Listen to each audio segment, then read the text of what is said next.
for your time, your commitment, and I'm so excited that I'm going to have a brain trust trying to solve the big picture questions about, what's the scope of the project, where's the location of the project, and other things that come up. What does the short term look like? What does the long term look like? Where do we want education to be? So I can't thank you enough for stepping up, willing to dig into those questions, and also engaging the community. So what's really important to me here is, we've reached out to a lot of people. There was an initial request to please, let's get this started. It's taken a little bit to get people to fill certain seats. We wanted to try to make sure that it was as diverse as possible and certainly representative of the community. So I'm relying on you all to go that extra step, to reach out to the communities that you feel or that the group decides needs to be engaged in this process. So we're not coming up and saying, well, it was skewed, or we didn't hear from a particular group. It might mean we have to do the untraditional thing. Is it going to, the school, and trying to catch people when it is convenient for them, or meeting them where they're at. So I would really implore that we make sure that we have that representation. This is an opportunity. We have never done a strategic plan for K through 8 in terms of the city. So this is, you're thinking about what's happening now, but you're building it for the next 50 years. So thinking about, how education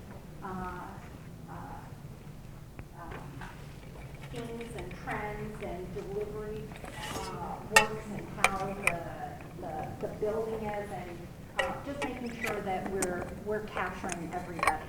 So thank you very much. Again, I actually have a meeting across town at 6:30.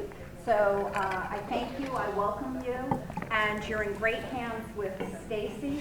And I just want to acknowledge, the superintendent is here also, and certainly, our principal school committee member, Patone, is here.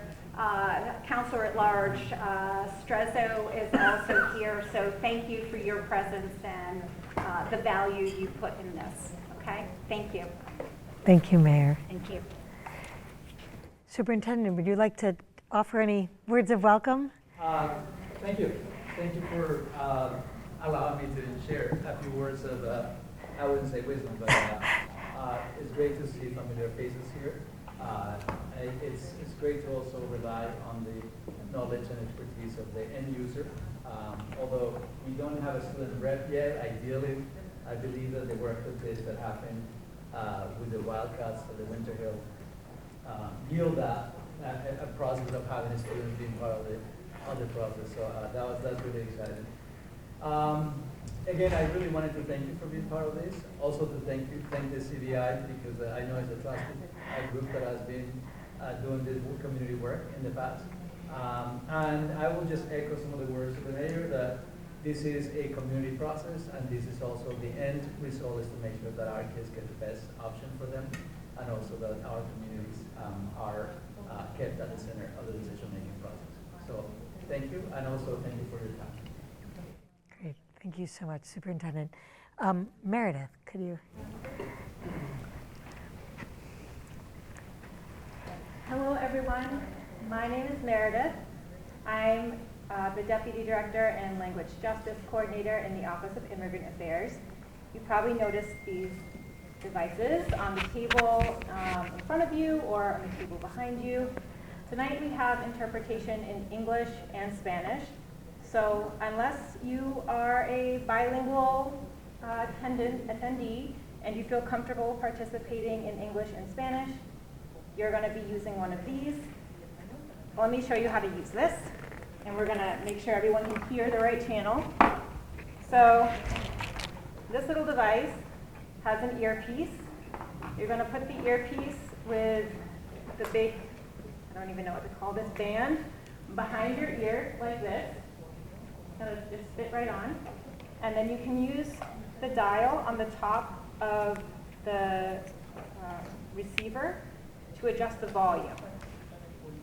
So you can get louder or softer.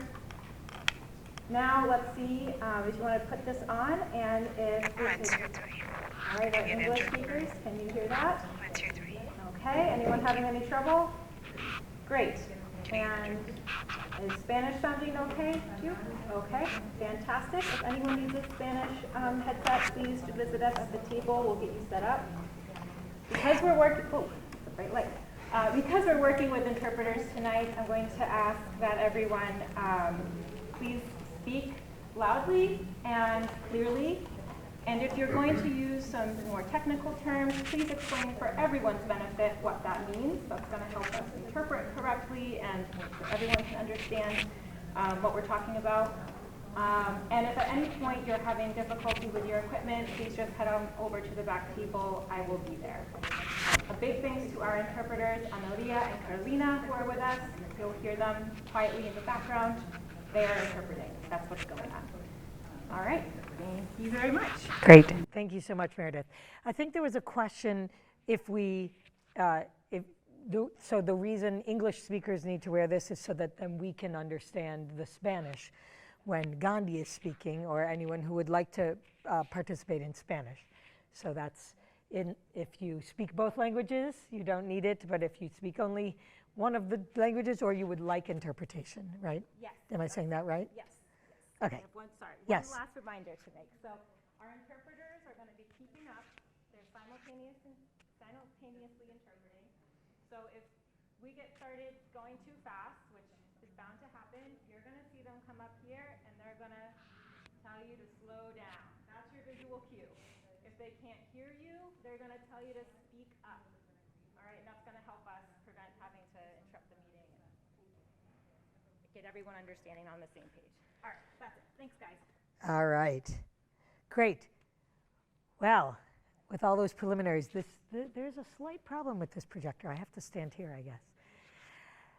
Welcome. It's a pleasure to meet you all. So my name is Stacy Smith, and I am your facilitator for the Somerville School Construction Advisory Group. So this is our first meeting tonight. Let me put up our objectives. So our objectives tonight are to meet and get to know other members of the group, to talk over the purpose of the advisory group, what is our charge, right? What is our mission, to learn from you what you think success looks like, so we could start to get this set up properly, to discuss the process and the protocols. So I sent you all a somewhat lengthy document. We'll walk through that a bit to just, because that is a draft, and I want to hear from anybody, any things we could add to that or change that will improve the process. And then we were going to talk a little bit about information needs if we have time, and confirm future meeting dates, right? So those are our goals for today.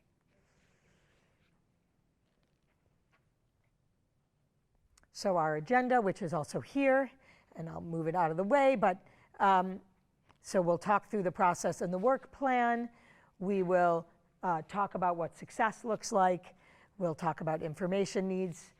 There will be time for public comments, so thank you to everybody who's not on the committee who is here.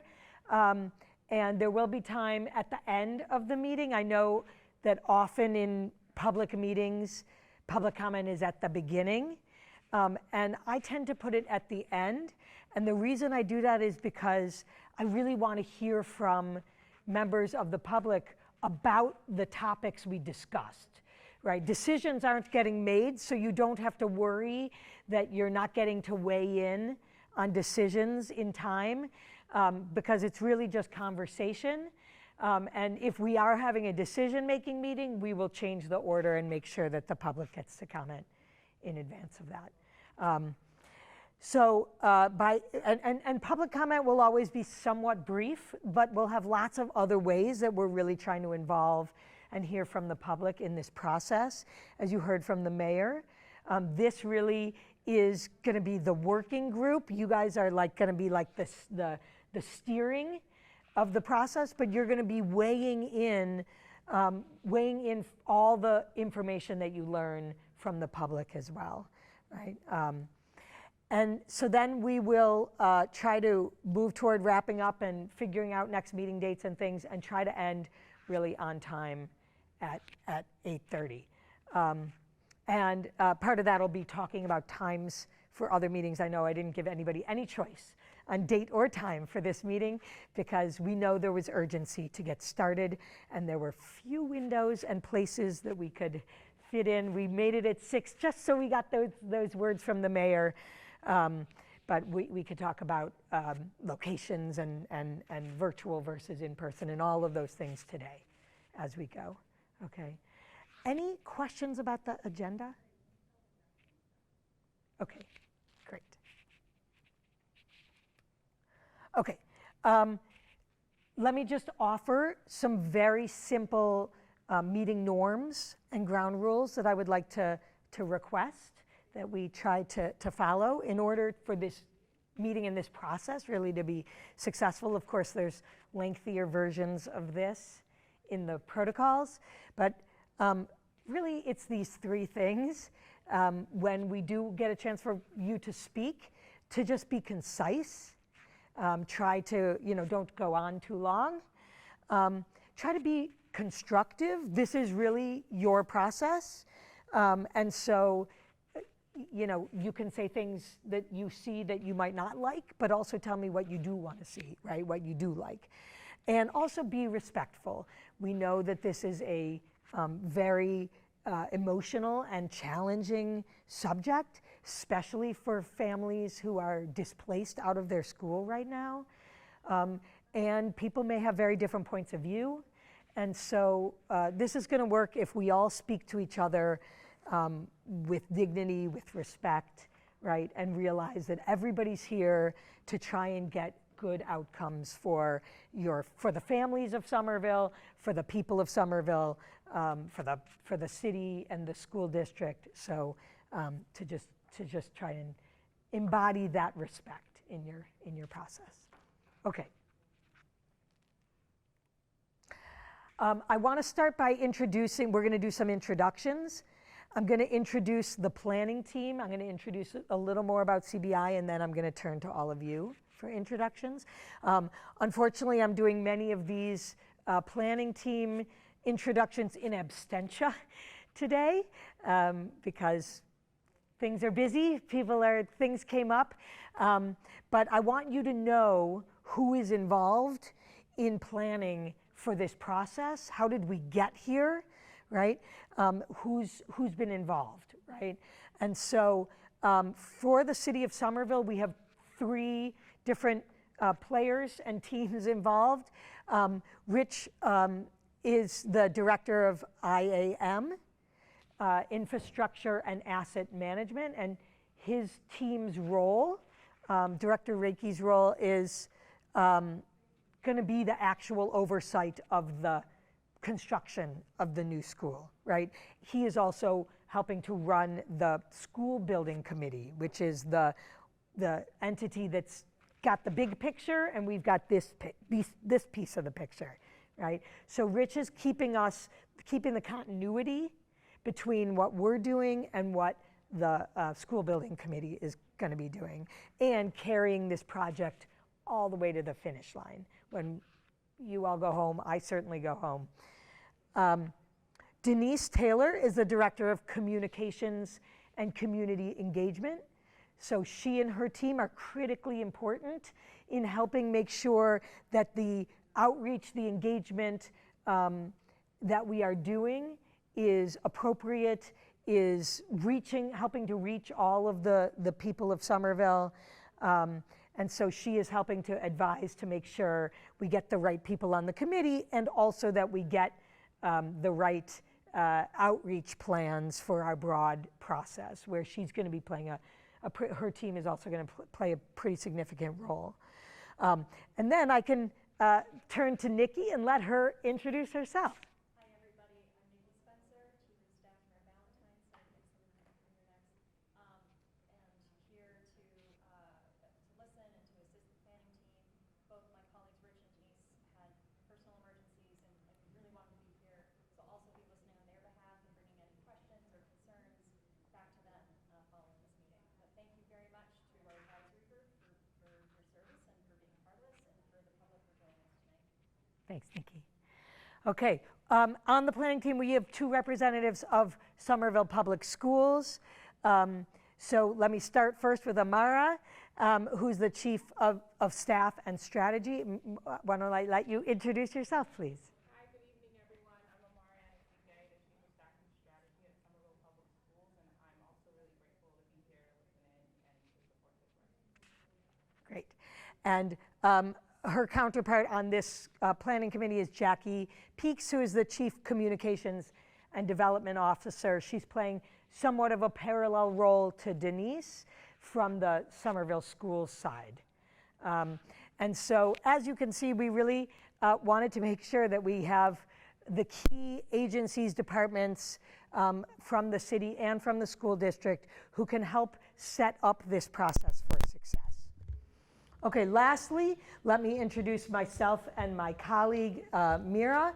So we are with the Consensus Building Institute, and I'm just going to go to my next slide to give a little bit of information about CBI. We go by CBI, but it's the Consensus Building Institute. We're actually headquartered right next door in Cambridge. And, but we work all over the country, in fact, all over the world. We have staff all over the country, in fact, all over the world. And what we do is try to help groups of people make decisions together.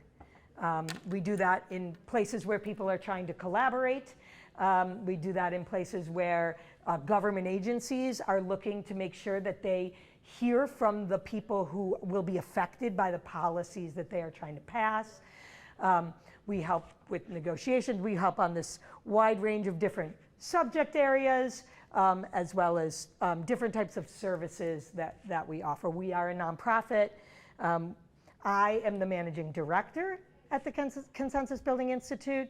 I've been there for, this is my 26th year there, and I've been in the managing director role about 5 years.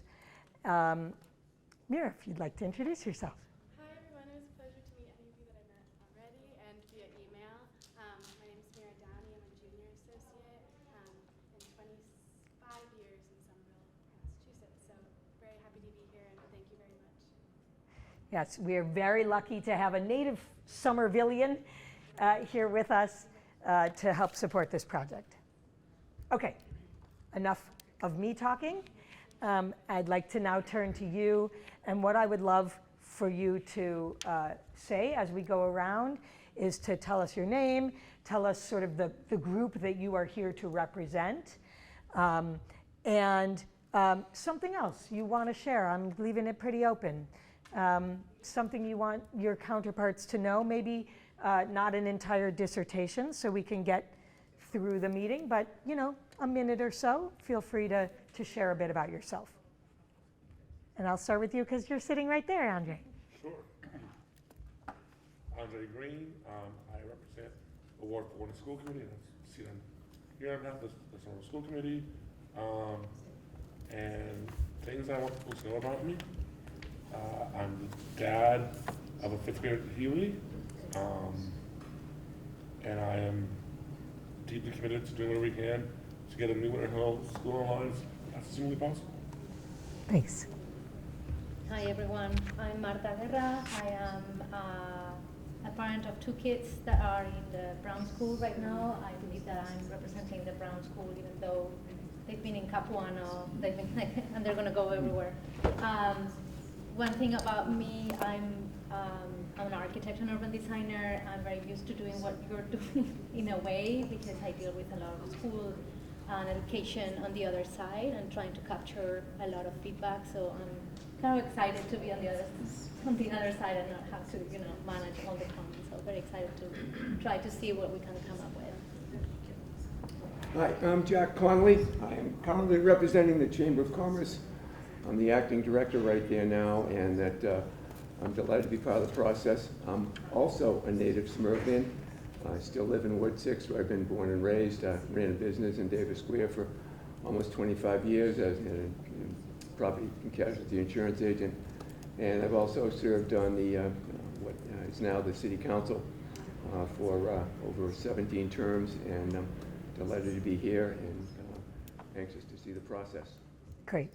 And just to say that the Chamber has selected 2 people, but they're filling 1 seat. So Jack and Adam are going to keep each other apprised and be able to tag team in and make sure that the voice of businesses are represented within this group together. Yeah, thanks. Hey everyone, my name is Corey Donahue. I'm part of the Green New Deal for Somerville Public Schools, an advocacy group that has advocated for healthier, safer, greener schools in Somerville.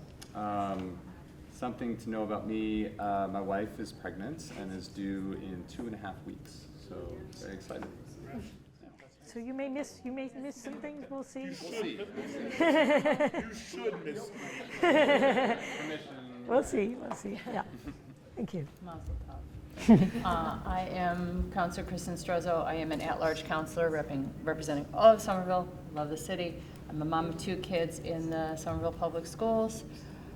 And that's about all I wish to entertain at the moment. Pleasure to work alongside you all. Looking forward to the dialogue.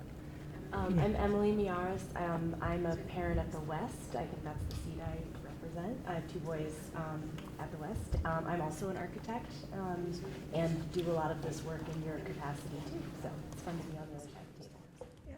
Your seat is actually the sort of the non-Brown and Winter Hill, right? It's sort of like the rest of the district. Yeah. Thank you. Bueno, mi nombre es Gandhi Aldana. My name is Gandhi. Soy por la que están haciendo la interpretación. I am the one who's responsible for the interpretation today. Soy la mamá de 2 niños, uno de Winter Hill y uno en Capuano. También soy parte de la comunidad representando a Padres Latinos, que es la voz hispana.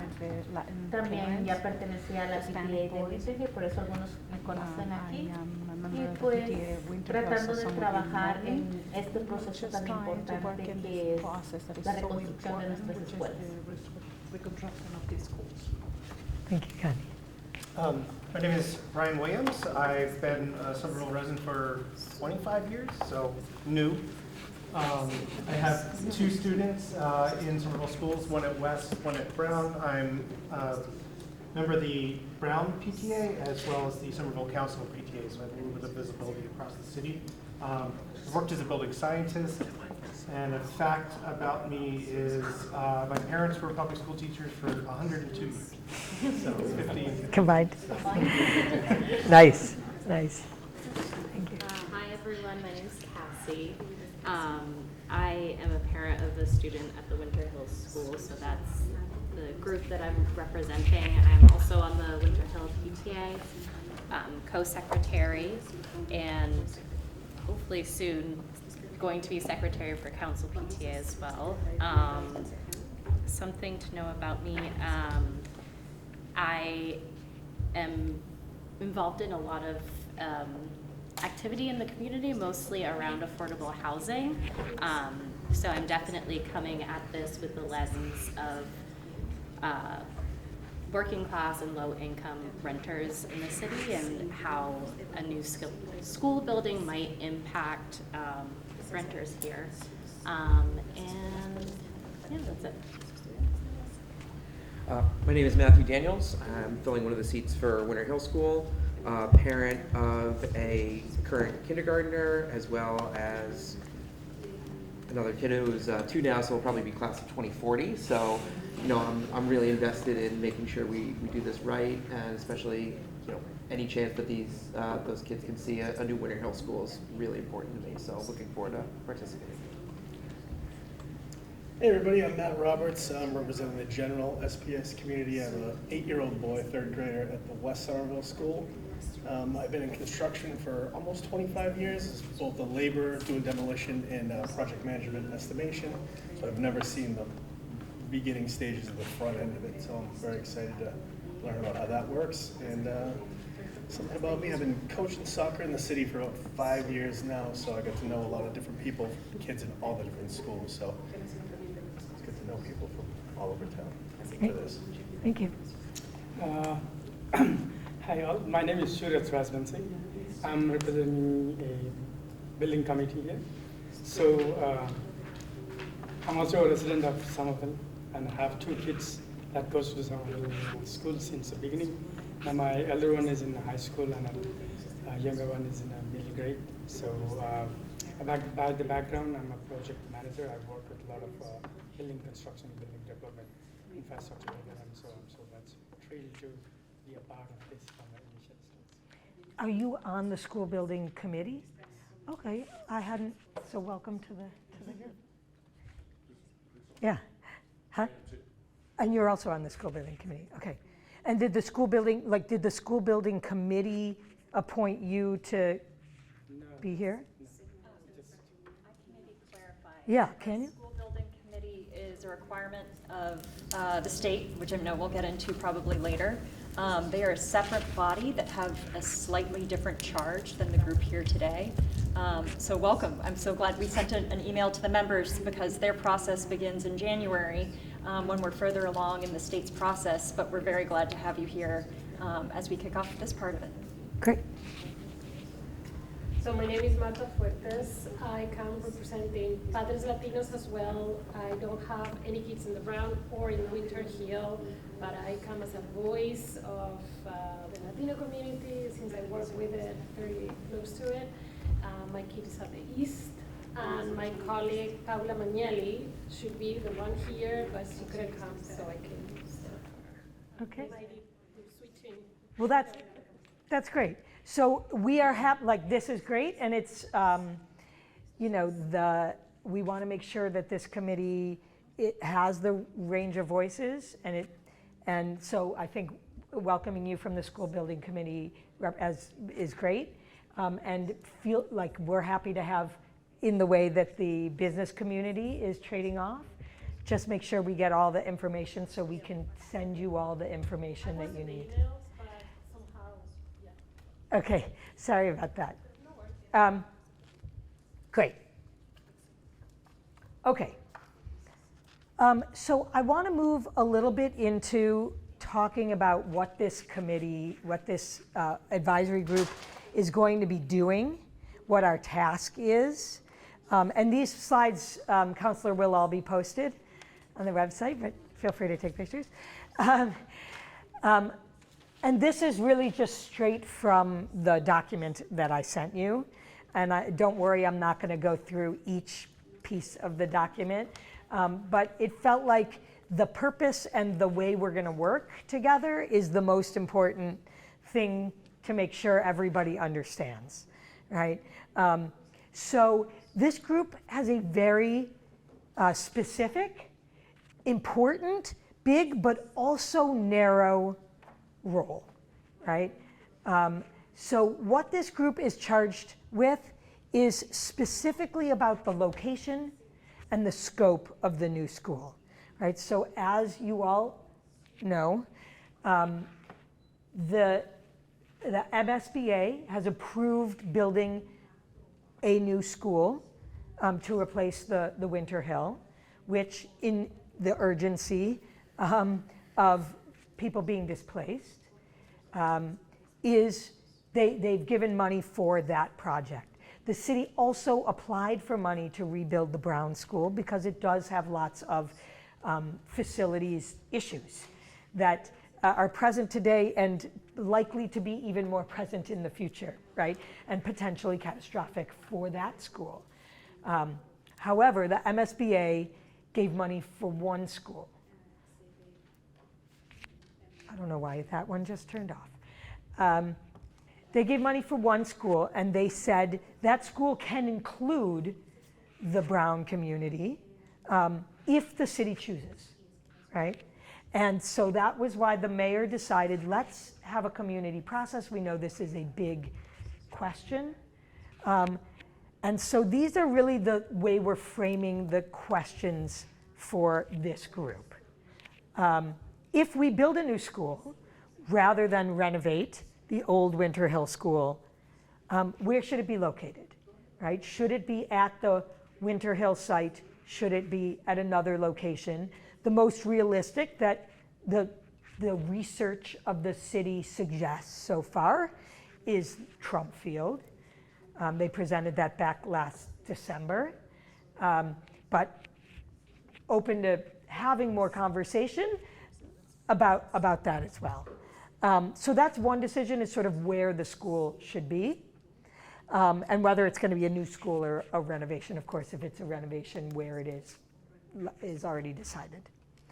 A big question is whether the Brown School will be included in this new rebuilt school. And if not, well, what can the city be doing and the school district be doing to be prepared for what might happen over the time period before the Brown School might get funding from the MSBA in order to be replaced or repaired, right? And then lastly, there's a whole set of implications, and this is where I think the potential creativity comes in. Because what we've heard are what really matters to people, depending on where you put the school and whether the schools are combined, right? Character of the schools and transportation, and what's going to happen to the school if it's abandoned and no longer used, the old school. All of those kinds of questions that are on the table for you all to explore, answers that could be really positive for the government, for the people of Somerville, right? So that's really your charge. Questions about that? Yeah. When you say they have even, is there a budget? Is there a budget for, you say one school, but it depends on how many students it's going to hold. Yeah. So there is a formula that the MSBA uses to figure out how much it pays and how much the city pays. It's one facility. But for sure they're only paying for one facility, right? So that's the idea. Yeah. Yeah. So I think my question about how these are framed is that, if it is consolidation of student population into one building, yeah, you're not going to just have all the Brown students go over to, say, Sycamore Street, right? It's going to redraw all of the Catholics, which I speak to that third one. So is it helpful to reframe these questions to be less specific about the individual schools to avoid sort of, I don't know what the right word is there, but very specific to get you too narrow. Limiting to the bigger questions, to focus Yeah.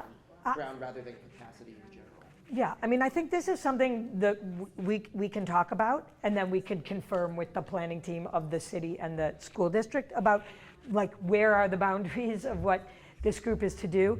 I don't think we want to say you have to, if you want to do something like combine the schools, you have to figure out all the details of exactly where the new lines will be and who will go where, right?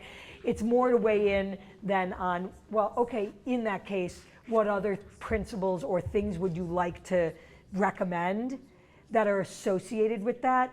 So it's not like you're required to solve the entire puzzle, if that makes sense. The thing the mayor really wants to know is, are we building a school that is going to encompass the population of both of these schools? And where's it going to be? And any of the other details we can come up with that are actually going to help us make a good decision and make sure that people feel okay about the decision, right? But all of the details aren't necessarily required, though they're potentially on the table. So kind of related to that, also Yeah. the first question starts with an if. statement, who's deciding that if statement? You. Again, your job is to recommend to the mayor, right?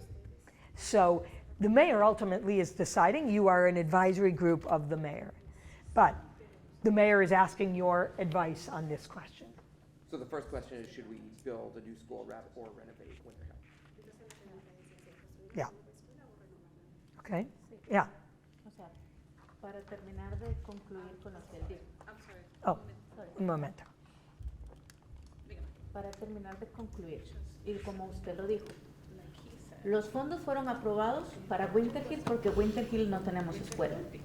Entonces, como se ve que los fondos como que son bastante adecuados, estamos hablando de que si renovamos nuestra escuela en nuestras instalaciones para poder crear una nueva Winter Hill, o viendo también que la Brown está casi en las mismas malas condiciones de Winter Hill, pero que todavía están activos en el mismo espacio, lo que vamos a ver es si podríamos con estos fondos poder unificar estas dos escuelas, ya que de aquí a que la Brown reciba los fondos no sabemos de cuántos años podemos hablar.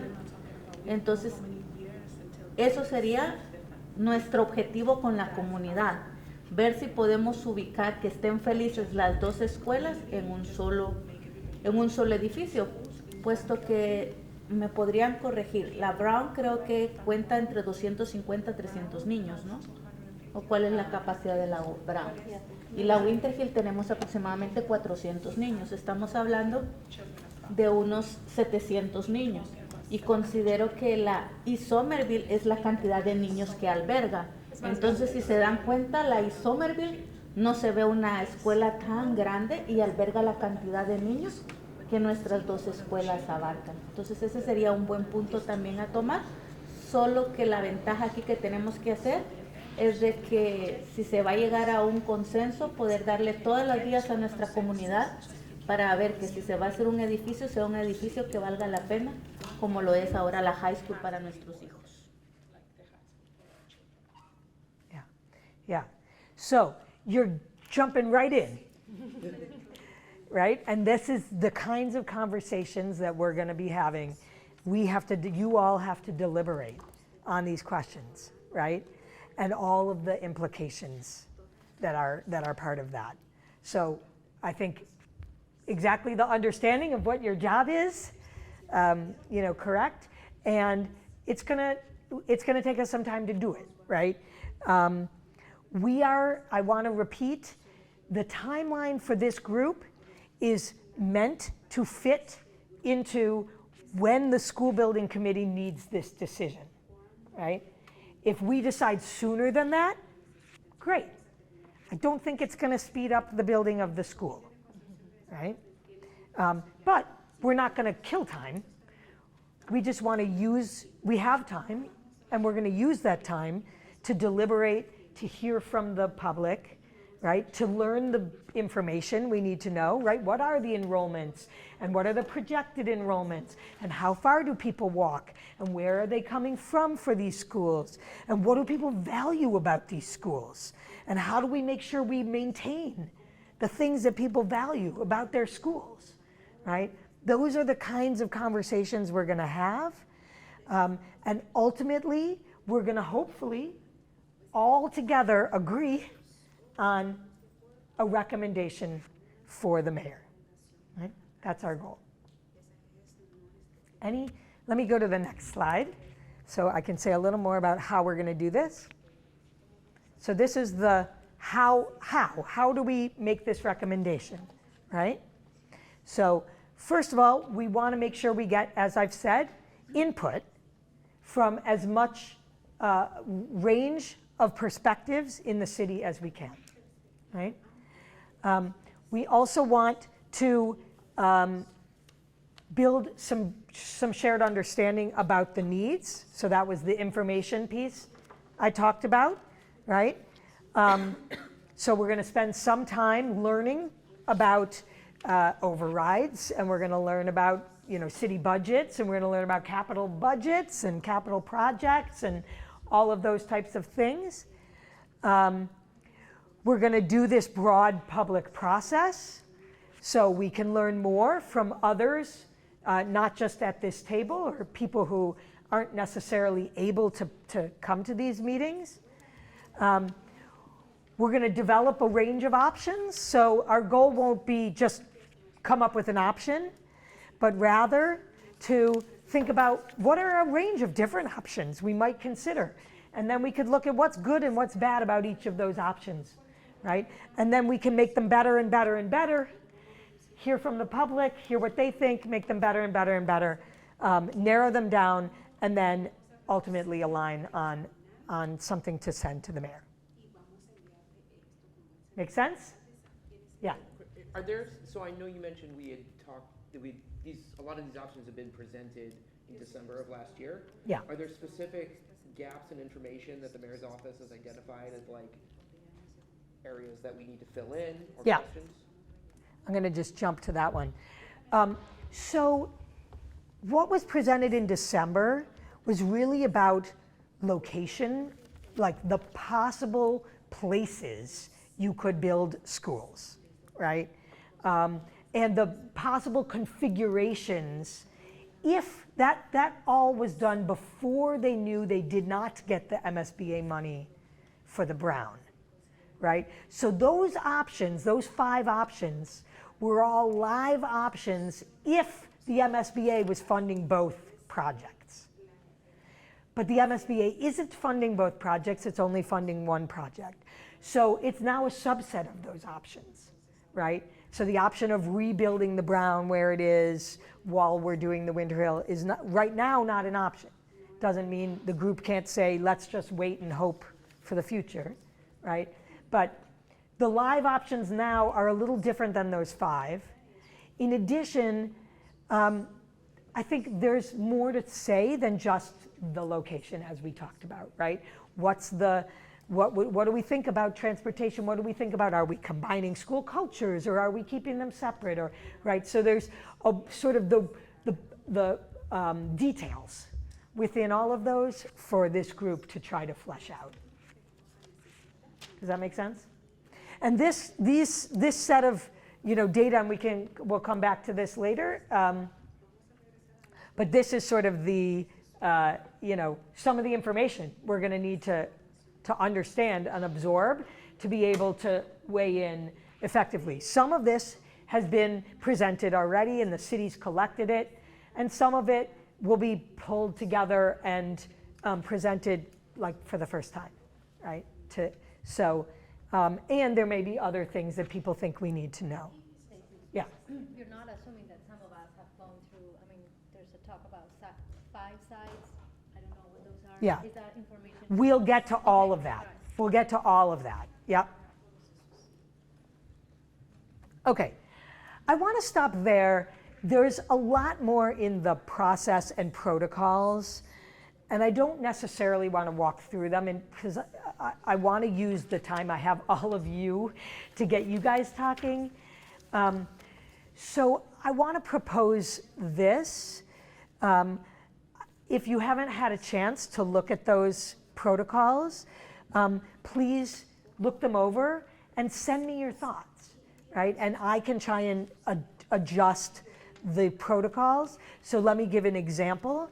I got some feedback. Hey, the overview should probably name the urgency that this situation has for the displaced families in Winter Hill, right? And so I've added already, you haven't seen it yet because I don't have the new version, right? A sentence that makes that clear, right? So if there's things that are missing in there, by way of overview and context, or by way of what you think our task should be, or by way of information that you think we need, I want to hear that.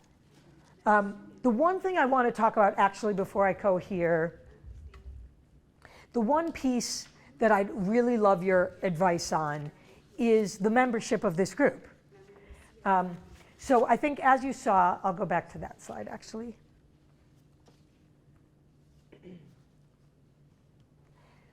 So this is our membership. I will add you and as a representative of the school building committee, sir.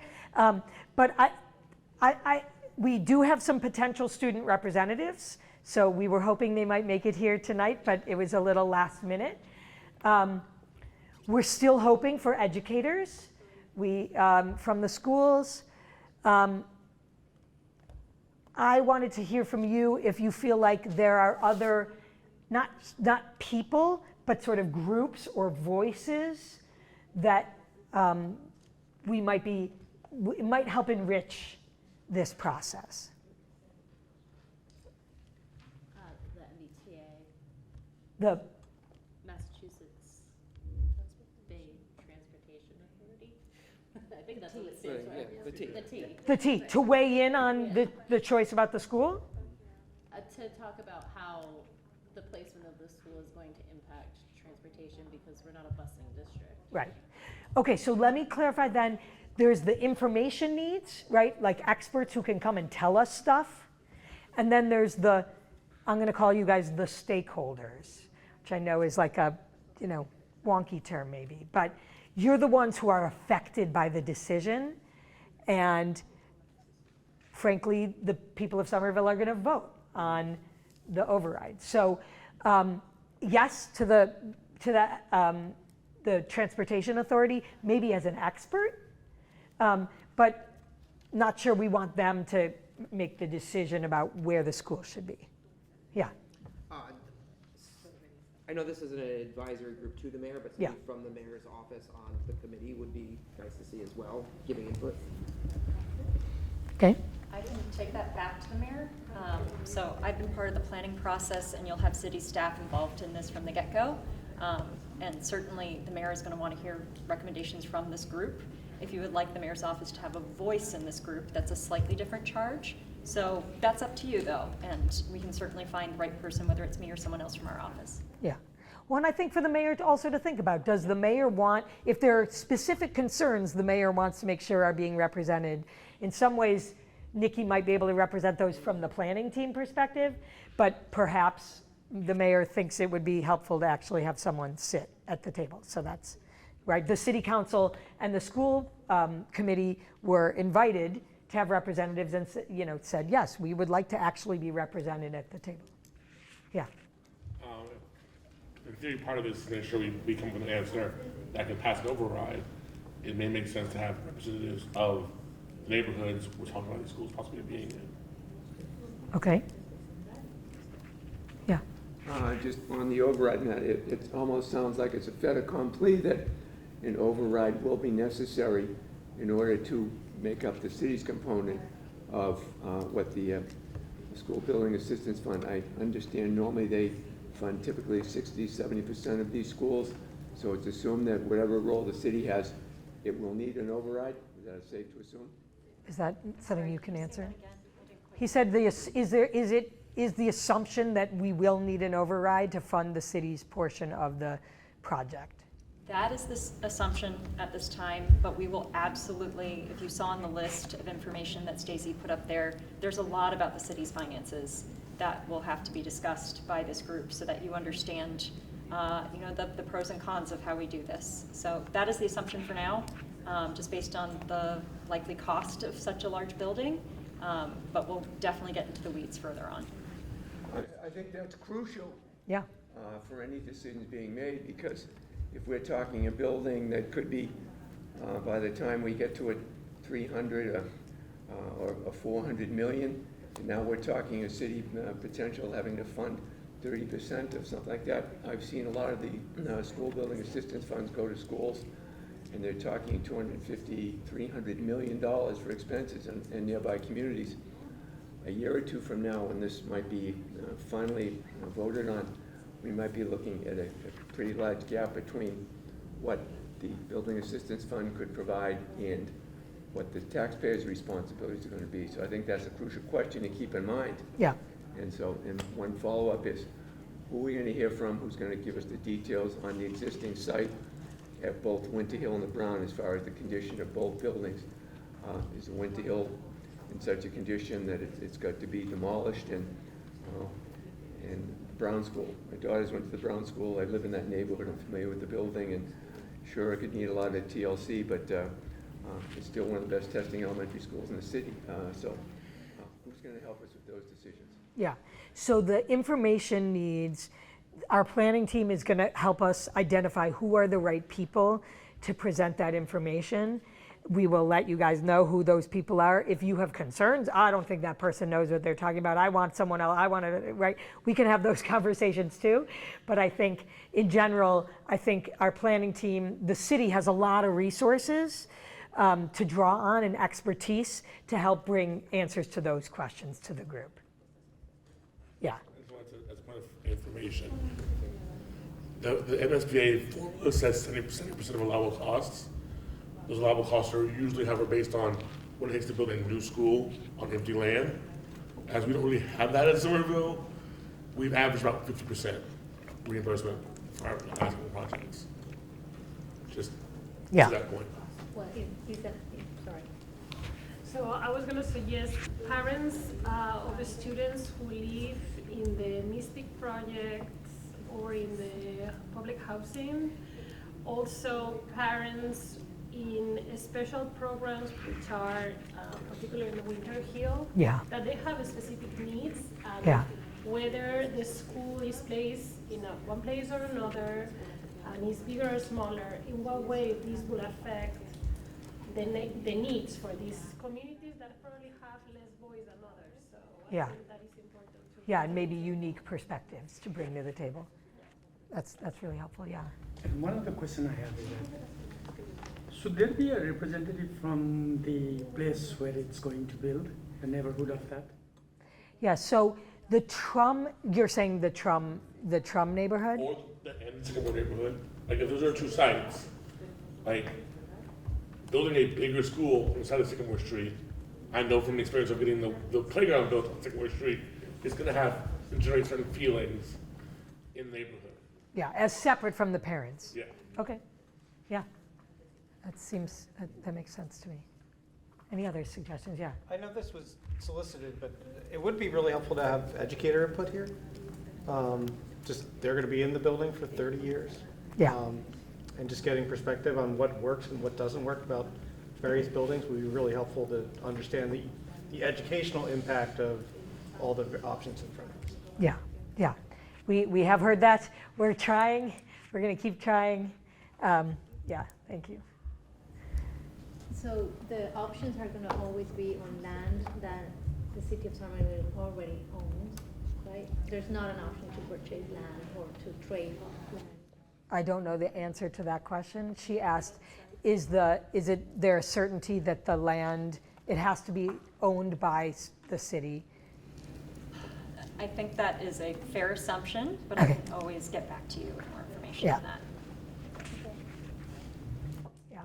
You'll notice, right, my role, and it's described in the process, right, my job is to help this conversation and help you all get the information you need, help make sure we're doing a good job of getting all the voices, right, and deliberating effectively together. I have no say in the outcome.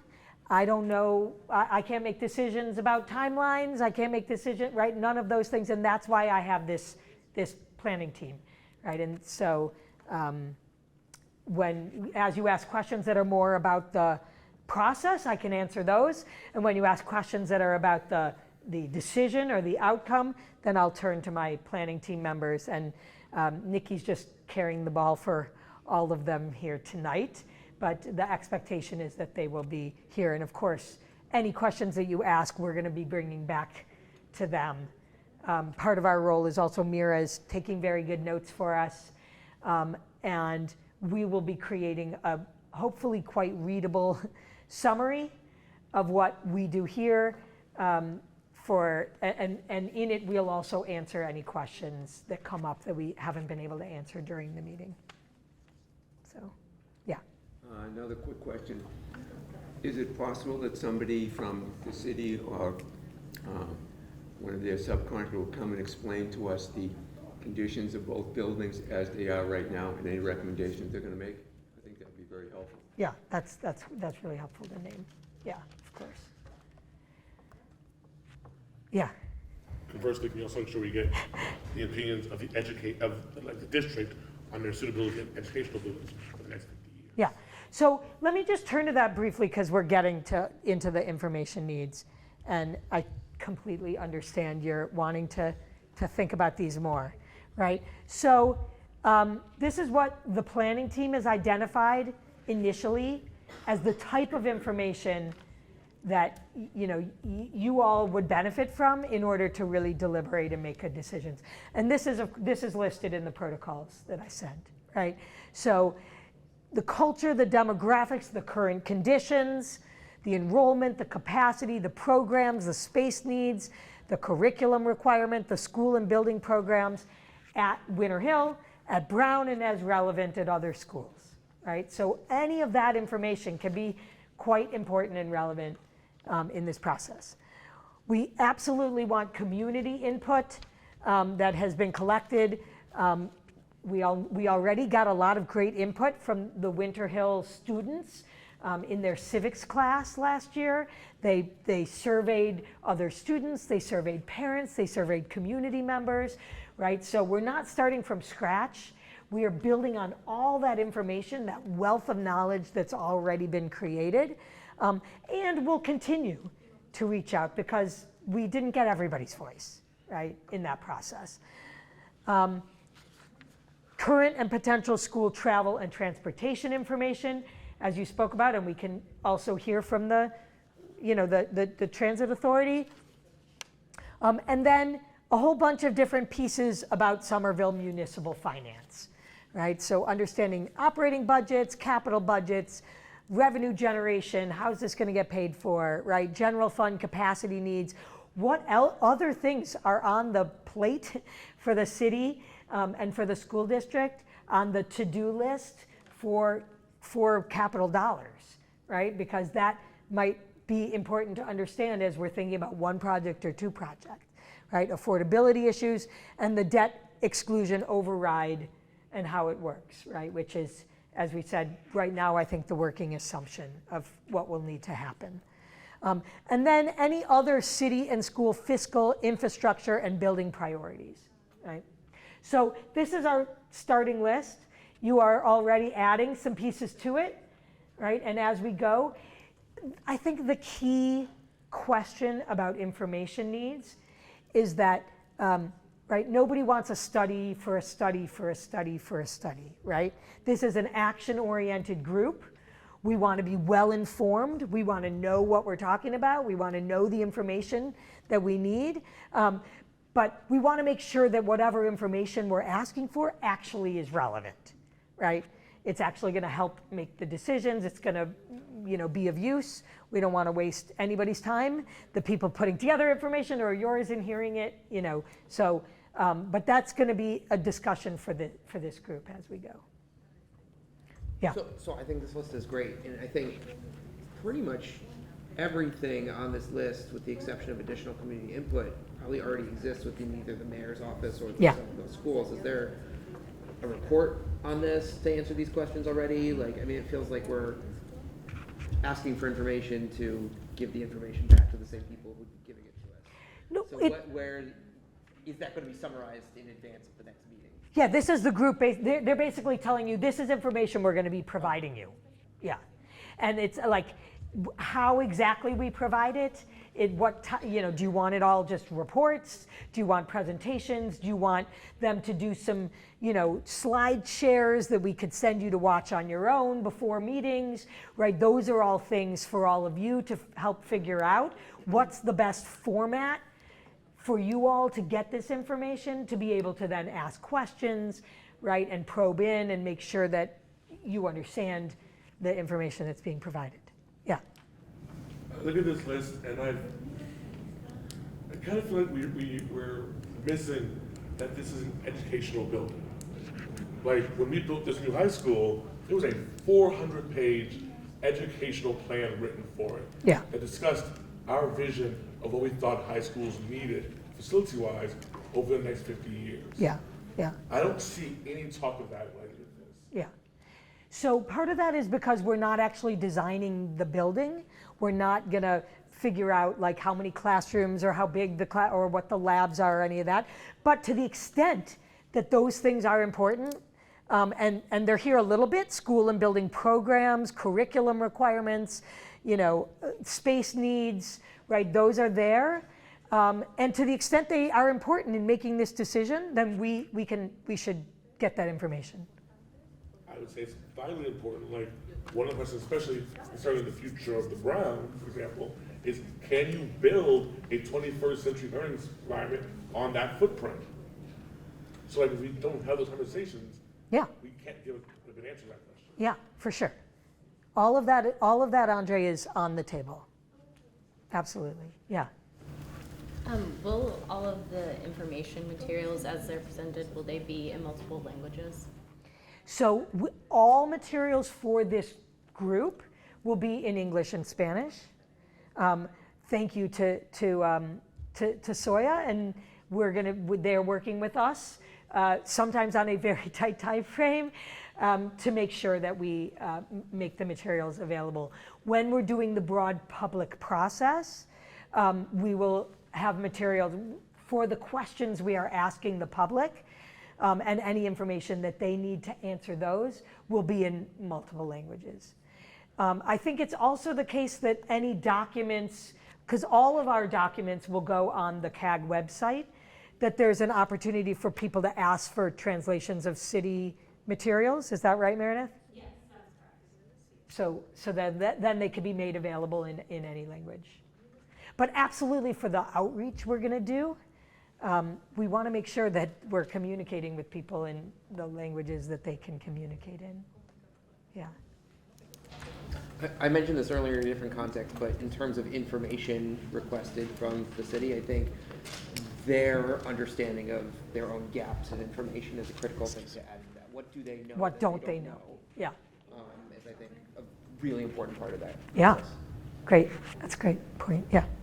I was just going to add, I do think we need a lot more programmatic information, because just a decision about we have a broken box, we're going to put another box, and we might put it here or there, doesn't really tell us why. What are we trying to optimize for? Yeah. Right. Yeah. Yeah. Sure. Again, nothing this group comes up with is going to make decisions about the programmatic for these schools, right? That's not this group's job. But to the extent those that we can answer questions about the programmatic needs as they are understood by the city, right? Those should certainly, as you said, to the extent they're important, they should definitely be put forward. Yeah. I say, as a member of the body that is responsible for making a programmatic decision, yeah, having the body, this is about the space that they have to use, without that information feels like you're saying it's up to fail. Yeah, no, I'm hearing you. That we are, I'm not setting you up to fail, because I'm saying yes, we will get that information. I just wanted to be clear that it is not the mandate to actually say this versus that versus this, programmatically, right? Only to consider these are the needs, so therefore what do we want to do, right? Yeah, thank you. So it might already be captured here in addition to what we're talking about, but just want to name, I see enrollment, but like enrollment projections in the future. Yes. And then I think this was mentioned earlier, but like implications for new boundaries as it relates to enrollments would be really helpful. Yeah. I'm also interested, I see conditions, but like energy usage of school buildings, including like associated carbon emissions or just daily or annual operating costs of buildings. Winter Hill and Brown School especially.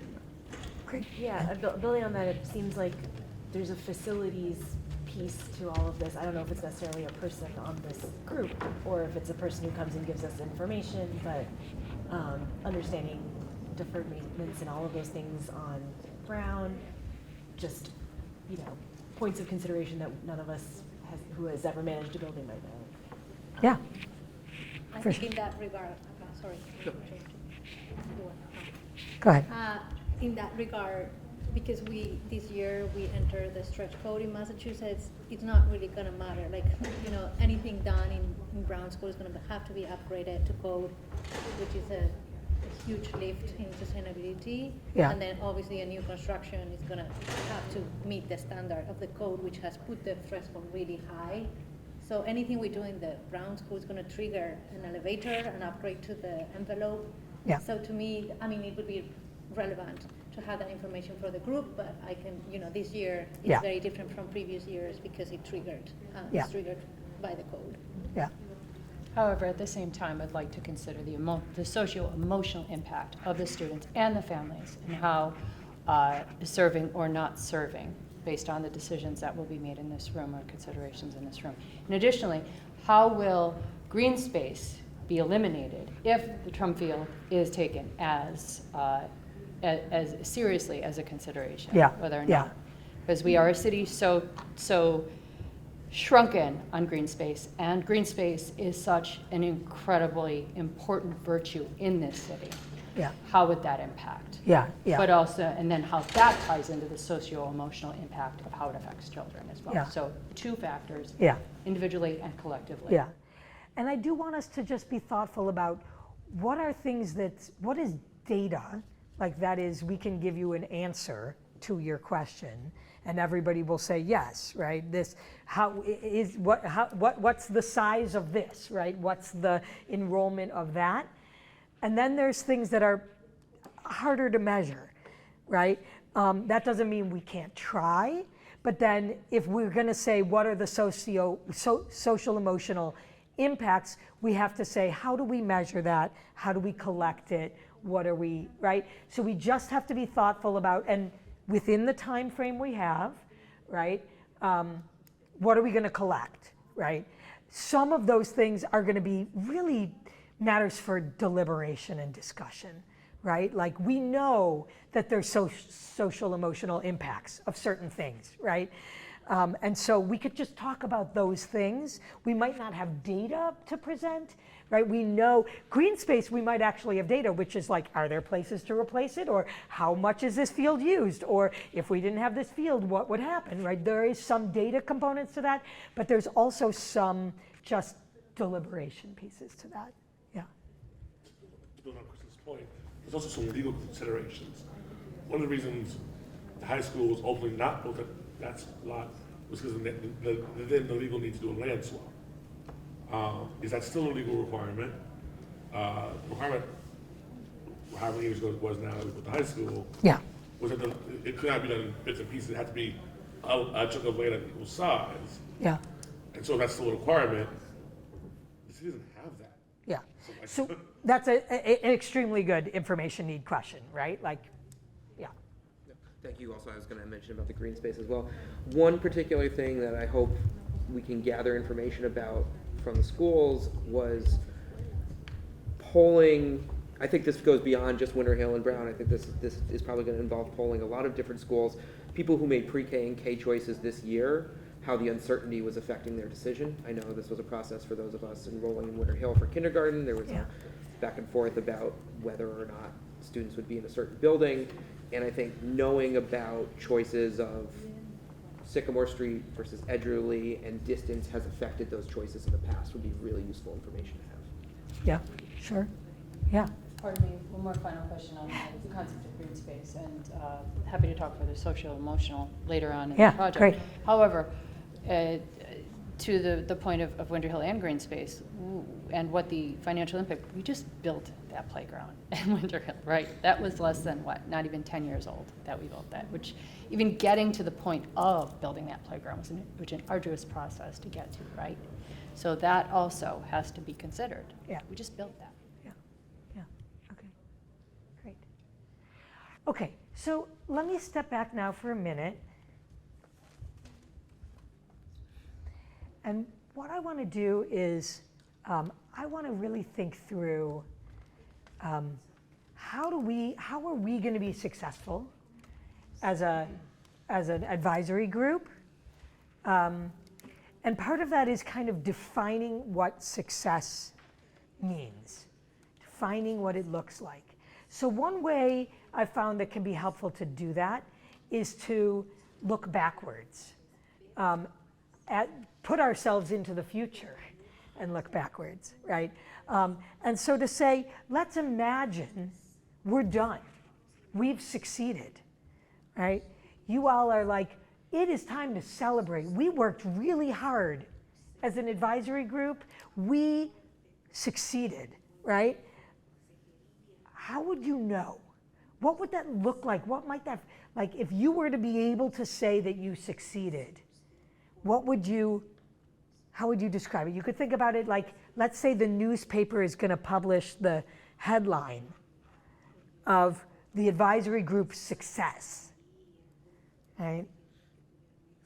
I am hoping that your answer is not, we put exactly what I want in exactly the place I want it, right? You may want to write that, but this group has to try to come to a decision together that meets the needs of the city as a whole, right? So my hope is that your vision of success can encompass not just,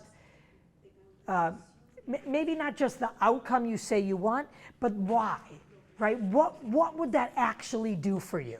So if right now your impulse is that the answer to the question is, we built this thing here, I would just ask you, and what makes that, why is that success for you?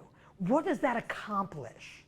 What are the underlying things that really matter, right? Like a school here, there, why, right? So I want you to think about, if you want to answer to the extent about what the answer is, and that's really part of your vision of success, as much as you can to tell me why, like why those things are important. And then also to really think about, the bigger picture of, you've now given a recommendation to the mayor. The mayor has said, this is a great recommendation, and acted on it, right? So what would that, like, what needs to happen for that to occur, right? So take a couple of minutes. If you need paper, I think I could, there was a pile here that the school district won't mind me sharing with you all. So you can feel free to grab some and write on it. And to just take a couple of minutes. You could write it in the form of a headline. You could write it, just however you would like. I have a quick question. Yeah. Has there been a feasibility study of the project that's going to be there? And let's say that if it is going to be in a Somerville, is that feasible? Is there any feasibility study has been done? So your group, the school building committee, is mandated to do a feasibility study with the city, and so that will be part of it, but that comes a little bit later in the process.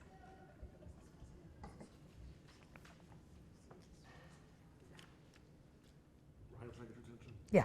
So I was just going to say, we do have the K-8 master plan, which does have probably a lot of the content you would expect to be in a feasibility study. So. In the feasibility study, exactly, yeah. That my understanding is that was the city and the school district trying to get a jump on that process. Does that help already? the SBA process? And that is, again, of the information that we're going to present and make available to you. Faster.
All right, are folks ready to share? Okay. Anyone want to share their vision of success?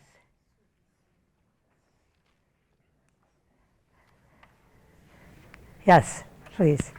Okay, mine's kind of long, but to me, success would be that all students have access to the best school possible, including the most climate-friendly and climate-resilient school building, as soon as possible, without further displacing families or students, and without driving up costs of rent in the neighborhood that this building will exist, because landlords will inevitably use a fancy new school building to jack up rent prices, especially in the Winter Hill neighborhood, which has seen a lot of harm from gentrification in the last few years, and that all of these decisions will have been made alongside students and educators. Okay, let me see if students' access to best school, all students, right? Climate, did you say? Climate friendly and resilient, so it's not Yeah. gonna, fall down when we start to have hurricanes or something. As soon as possible, without increasing housing costs. And that these decisions will be made alongside students and educators. Yep, student.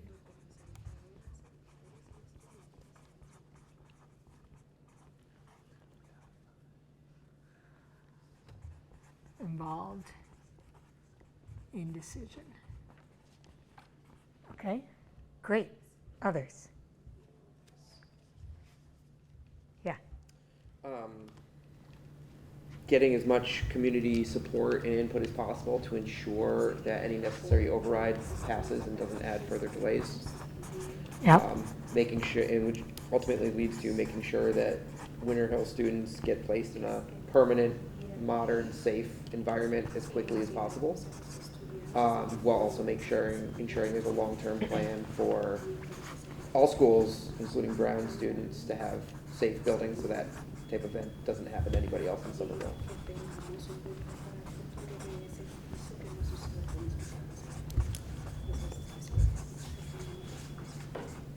Okay. I would say probably the benefits, the advancement of the whole community, particularly considering that the challenges of one school over the other are very different, and to try to help to both to raise and success, so altogether. Yeah, so but benefits whole community, both schools communities, Yes. and whole communities, yeah. Yeah. I said, we're making a generational decision. So a decision that really takes into view the community goals, not just like short-term financial considerations, but our educational goals, our environmental goals, our walkability, all these other things that we're considering. But the thing I also want to highlight is that this is a process, and it's an opportunity to help restore the trust deficit and the information deficit between the city and all the families and educators and community stakeholders.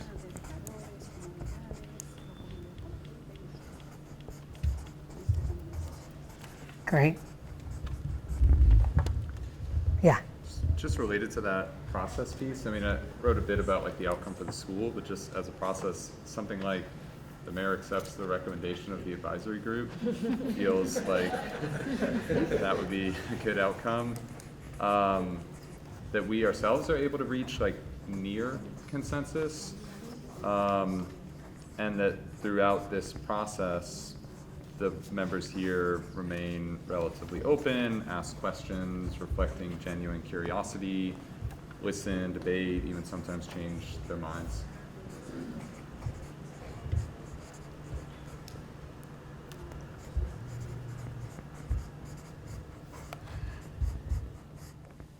Great. Yeah. I wrote something similar. To me, success would be to reach a consensus on what's, the best for the collective, not necessarily what's best for me.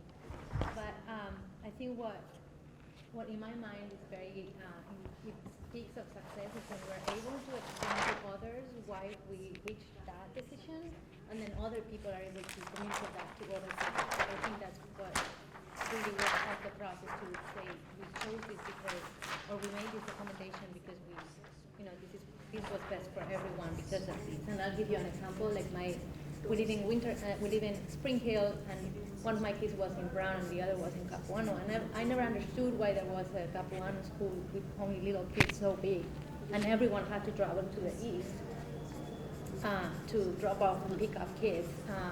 And then someone explained to me that it was made the decision to put it there because there was an underserved community and a lot of people were not putting their kids in school, so that would help that community to, absorb all that deficit. And then I was like, well, okay, then I understand. It's not benefiting me, but I understand why the decision was made and I support it. So I think that would be, to me, the success in for this group.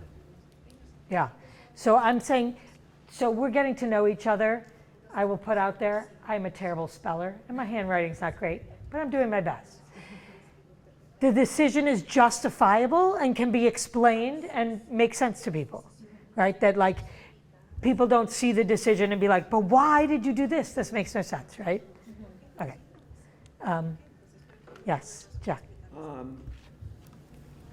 When this is successful, this building will be not only a cultural, it'll be economic, educationally, and politically a major success for the immediate neighborhood, for both the parents of school-age children and the nearby neighbors who live close to the structure, because it is a stable force where parents will be living for a number of years, assuming the school is as attractive as it will be designed to be and it's staffed with the people we hope it to be.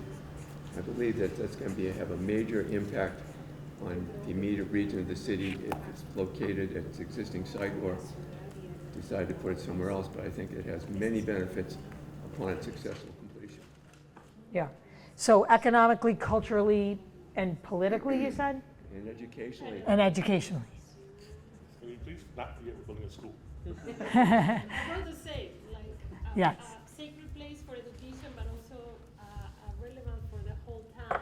Yeah. That it has significance for the whole town. Yes, yes.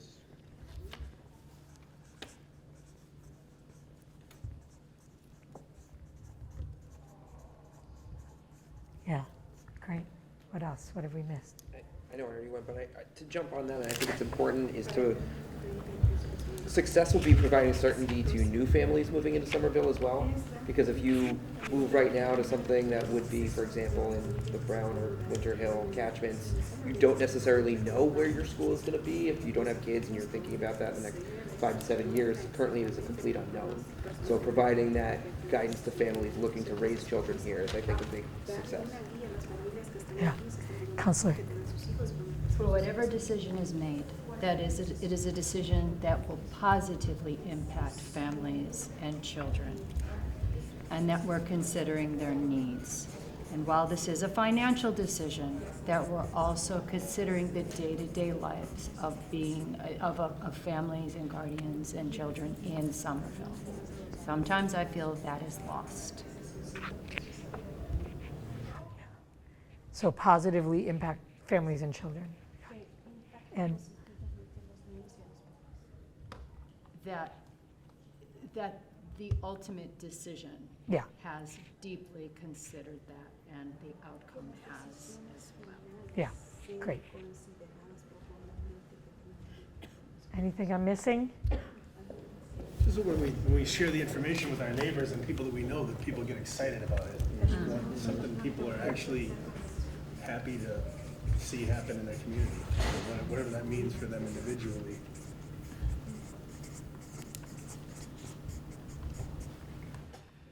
Great. Yeah. The best thing that the group can do is that to discuss each and every aspect of this puzzle and bring that topic in the table discussion, so that nothing is left behind, that later on when the decision is made that, oh, we should have thought of that. So if that thing could be achieved, I think that will be a greatest success, that when it presented to the decision-making body, all the puzzles pieces are there and they can make a right decision. Okay, great. Yeah, full exploration. We've actually really looked at all the pieces. Great.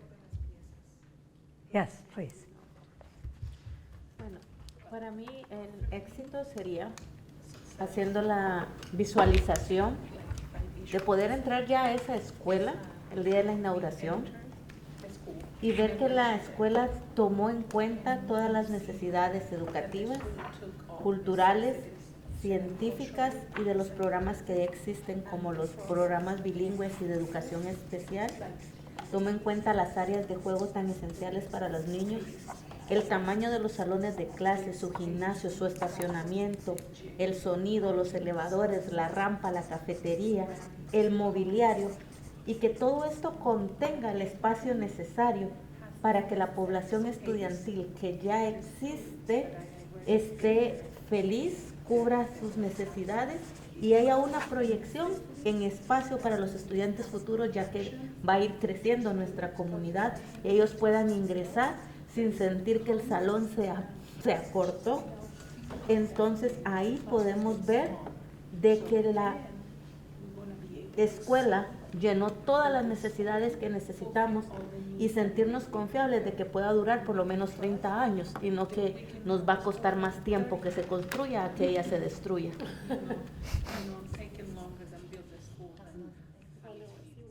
Yeah. 70 years, yeah. Yeah, great. Anything we missed here? This is a great vision for success. I think we can do it. Yeah. Okay. All right, let's shift. I think we're a little bit ahead, so we have a little bit of time, but what I wanted to do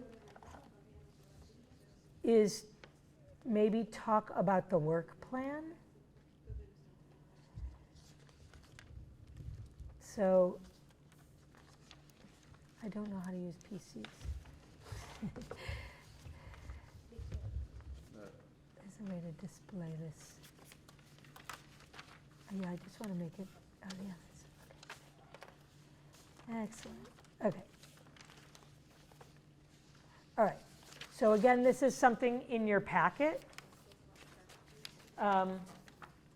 This is very rough, but I wanted to just put it out to give a sense of how this process might go, and particularly to think about our next meeting in November, and then, yeah, how this might go. Yeah, Counselor. When you're ready for feedback. Okay, so, right, my idea is that in our next meeting, hopefully, the ideas you have named about potential new members, we could welcome any new members. So between now and then, we'll be doing outreach to try to do that.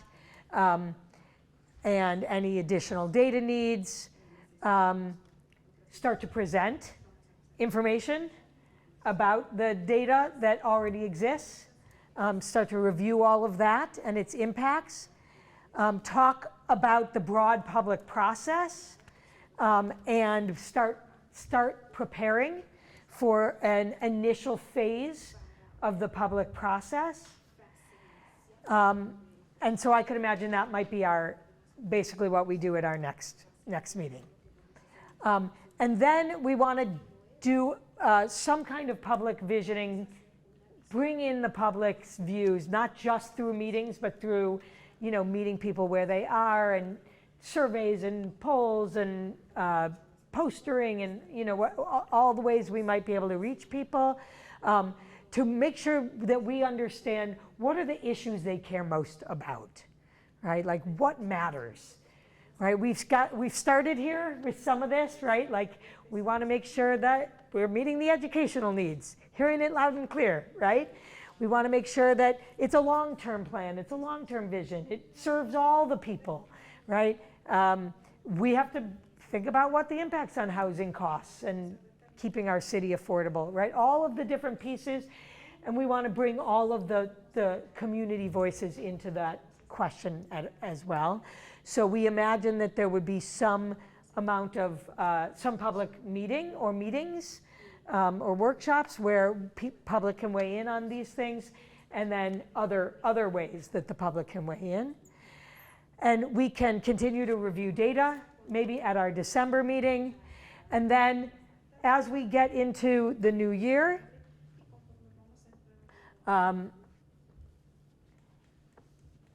again, continuing to review data as needed. We'll review what we learned from the public process, phase 1. So you all can, okay, this is what people said they want. This is what people said is important to them, right? And therefore we could sort of create our criteria for success.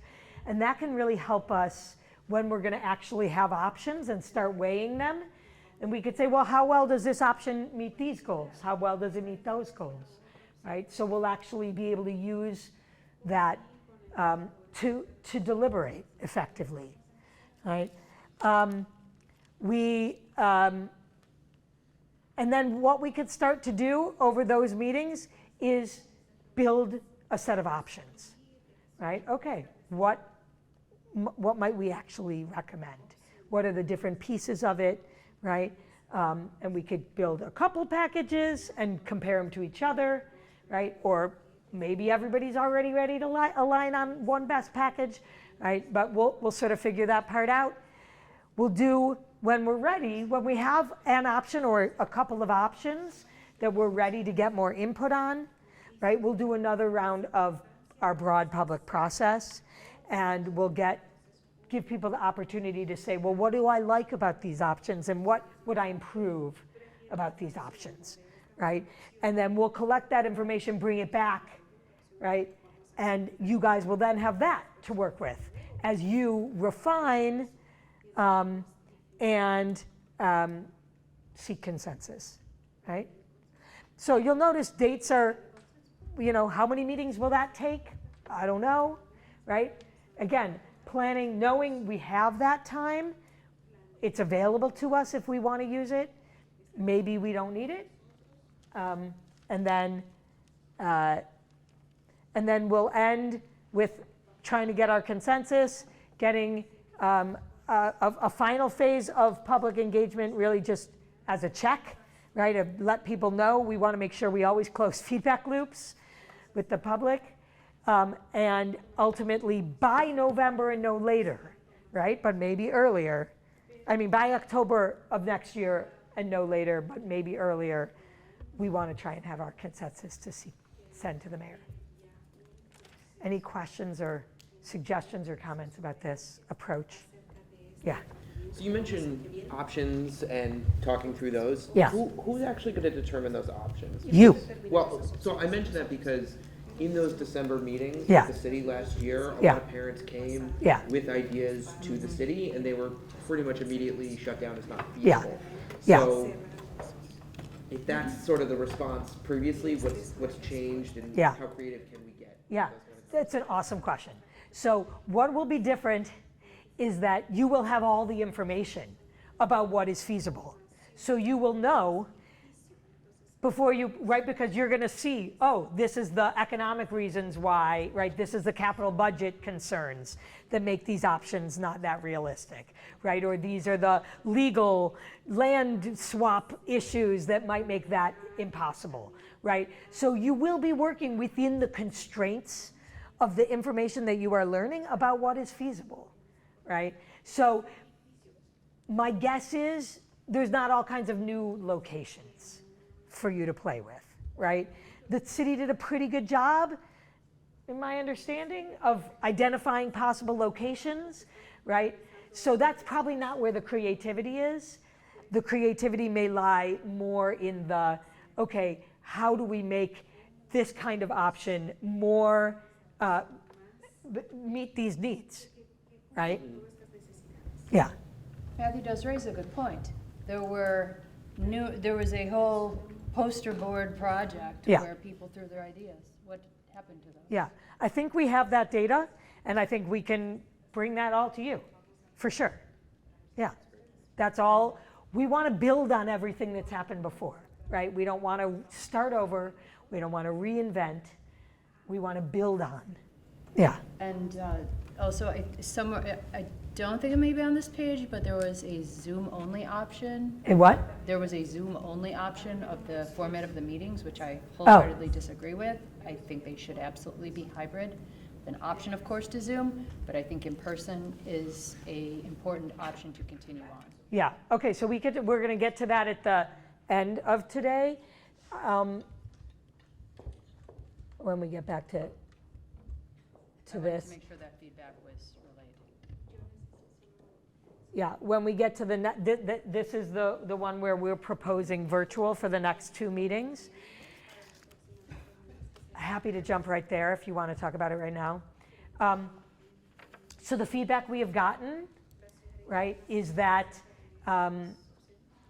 it's harder for people to have to come in person to meetings, harder for parents, harder for other reasons or needs, and that there was a request that we do move the meetings to virtual.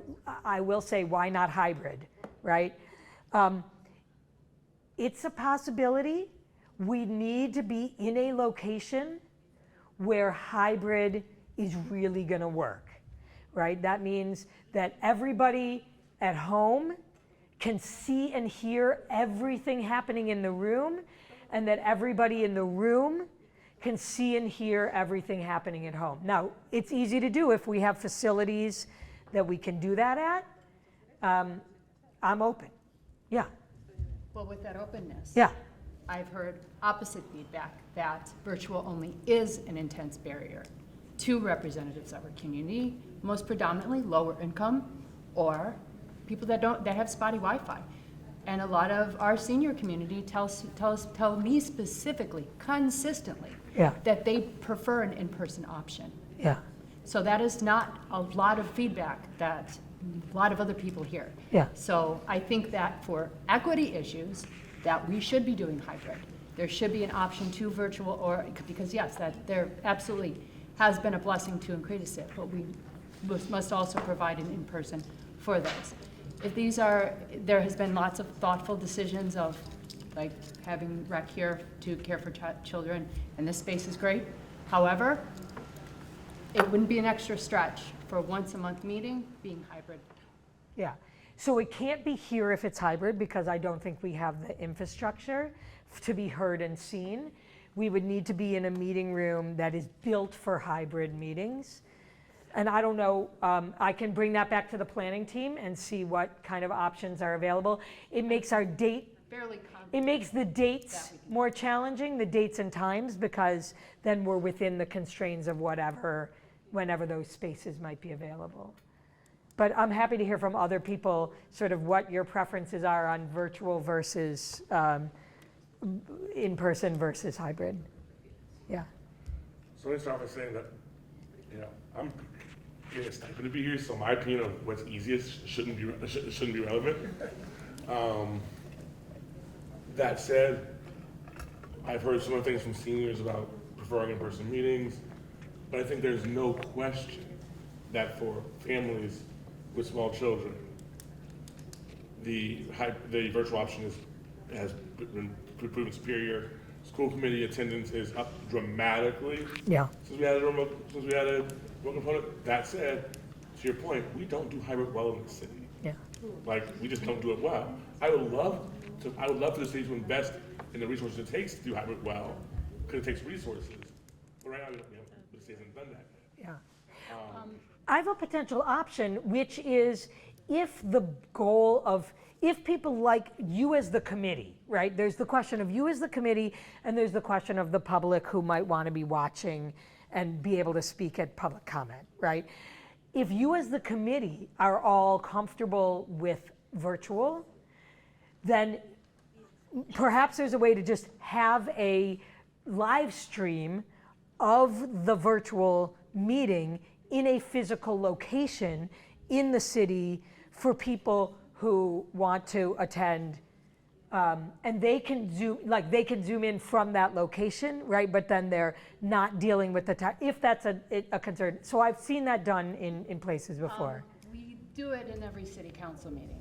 We do the hybrid every meeting. We've done the ward meetings And in the respectfully, hybrid. And I'm still speaking, please, Yeah. respect that. And we've done hybrid in every meeting. I am telling you that a lot of yes, it is convenient to do Zoom only. And yes, it can be convenient for some families with small children. Yeah. But sometimes it isn't for Yeah. others. And it is easier, it may be more convenient to do Zoom only. Yeah. I'm telling you that we are locking out a portion of our community if we choose only Zoom. We offer the hybrid issue. We do this in numerous city meetings, in numerous constituent meetings Yeah. throughout the city. I know it's easier, but we can do it. We But find a way to can do I it. just ask a question? Can I just ask a question? Because, so mostly this meeting is this group.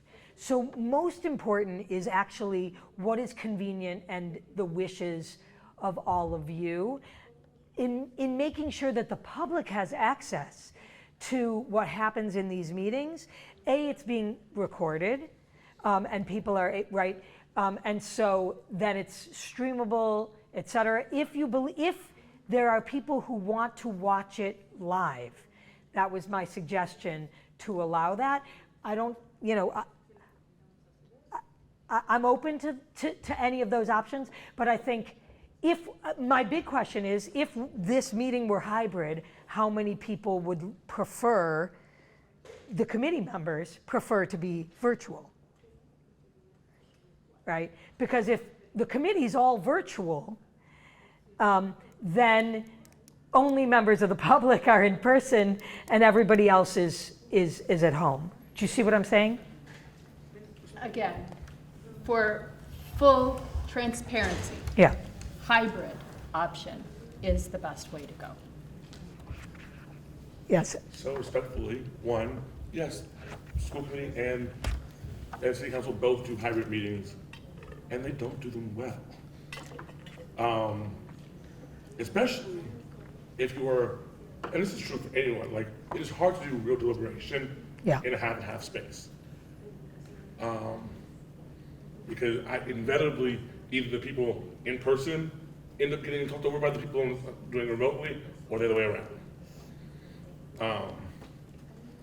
Respectfully, Yeah. Okay. So clearly, this is a very emotional issue to our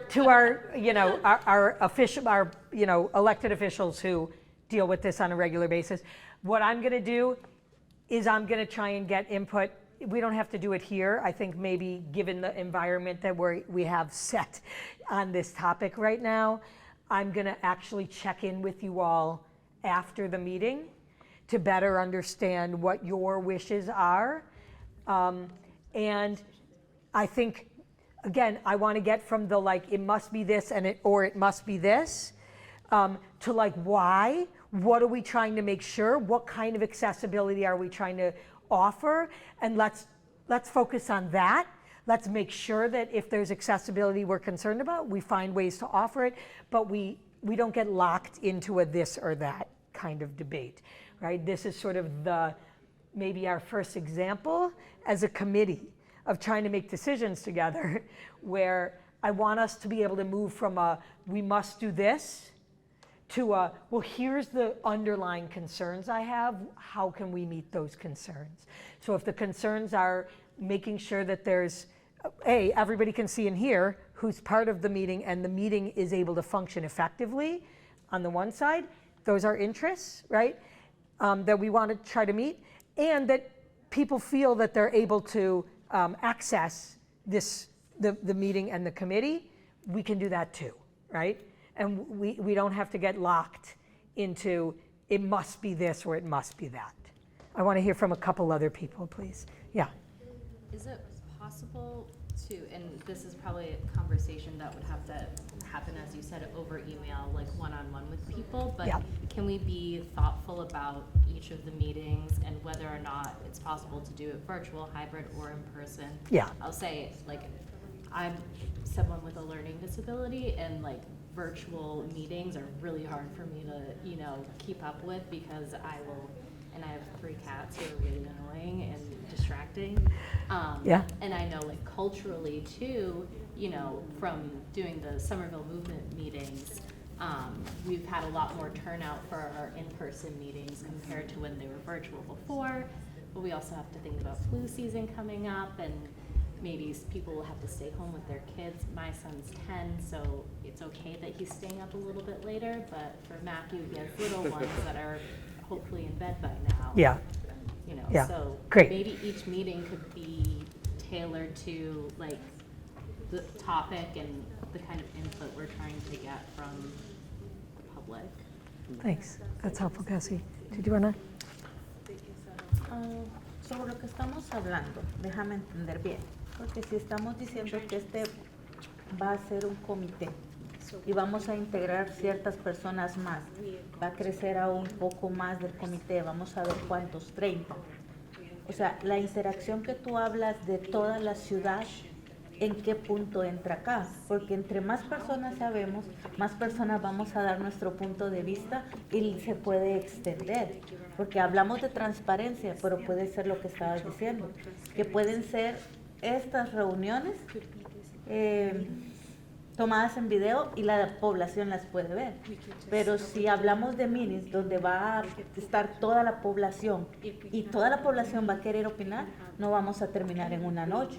Y si hablamos que es este comité el que dices que va a decidir, que va a trabajar, o sea, sería nosotros la comodidad del comité que está aquí presente, la reunión, si virtual o en presencia, pero sería nuestra comodidad, porque los demás se van a enterar de lo que estamos haciendo, más no van a ser ellos los que van a tener voz y voto, ¿no? No sé si me equivoco en eso.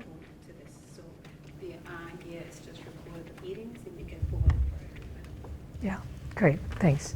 Anyone else want to weigh in on this question? Yeah, I completely agree, and I think the question I have is, I totally think getting new people on board makes sense, but we're already a pretty big group here. How much bigger can we get while making that 2.5-hour meeting insufficient?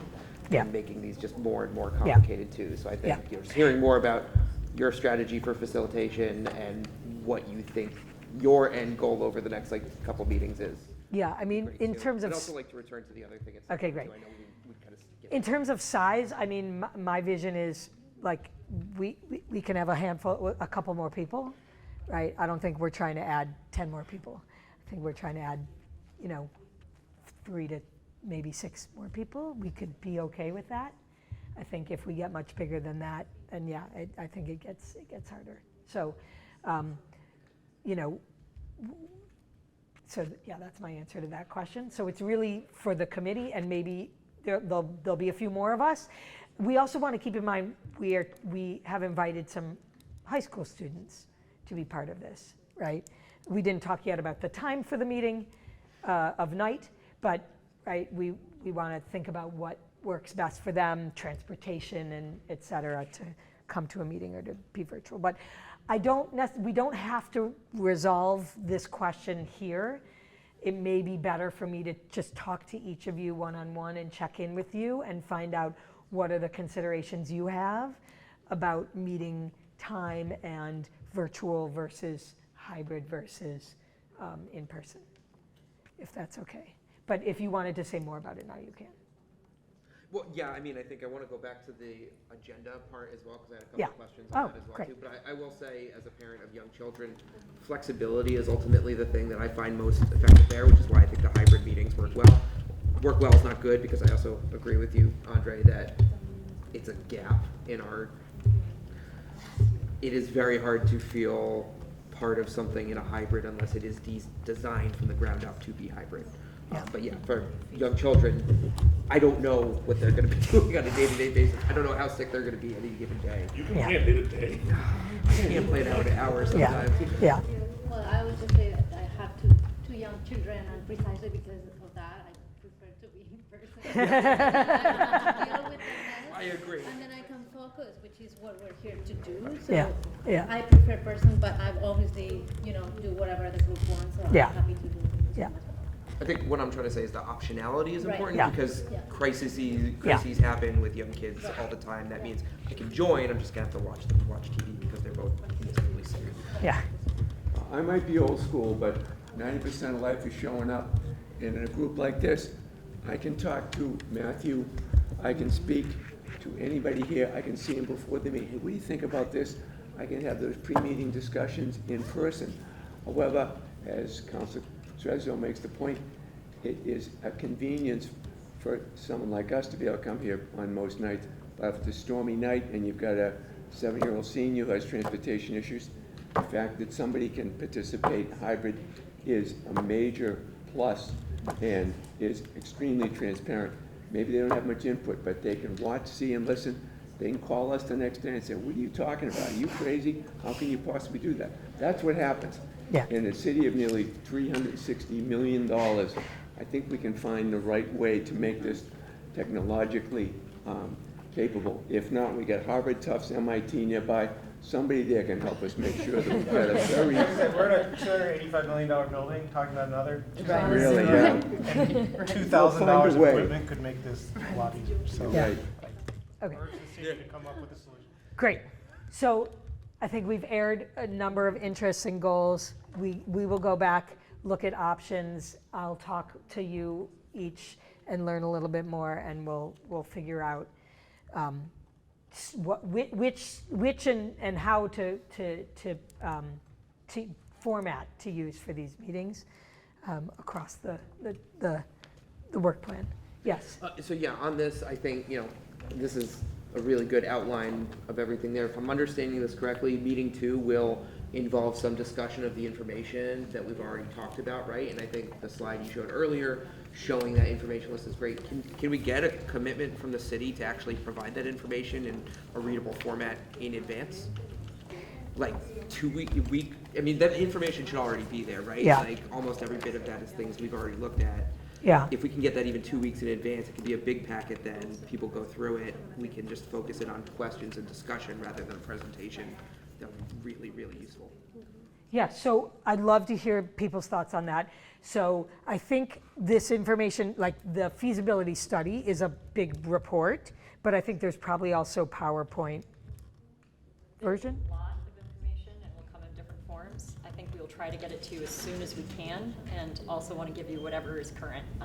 Some of the information that you saw on that slide has to do with literally what we're submitting to the MSBA right now as part of that process. And so that's on a certain timeline. I think we can keep you posted at least about what we have when. And we can work together, Stacy, to figure out the best way to keep up that tempo. Yeah. And, there is just a question of how much time people have to do the reading between meetings versus the time, that we try to spend the time during meetings. As you saw, we sort of created a sort of 8 to 12 hours was the estimate per month. So I want to stick to that. I don't want to go beyond it. And hopefully that works for people. But again, we want to make sure that we provide you the information in the format that you can absorb. And then we can discuss it in person, yeah, or in meetings, yeah. I think, and building on Matthew's point about the need for flexibility, some norms about when we can expect the yeah. If I know I'm gonna get it 2 weeks, even if I'm gonna get it a week before, if I know when I'm gonna get the information for the next meeting, yeah, I can then try to fit into my schedule. Yeah. I can Yeah. try to plan around that. Yeah. So let me just say, a week before, I think would be our minimum goal, right?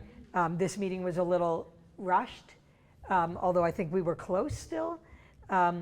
We need to get them done then at least 2 weeks before, because we want to make sure everything can be translated.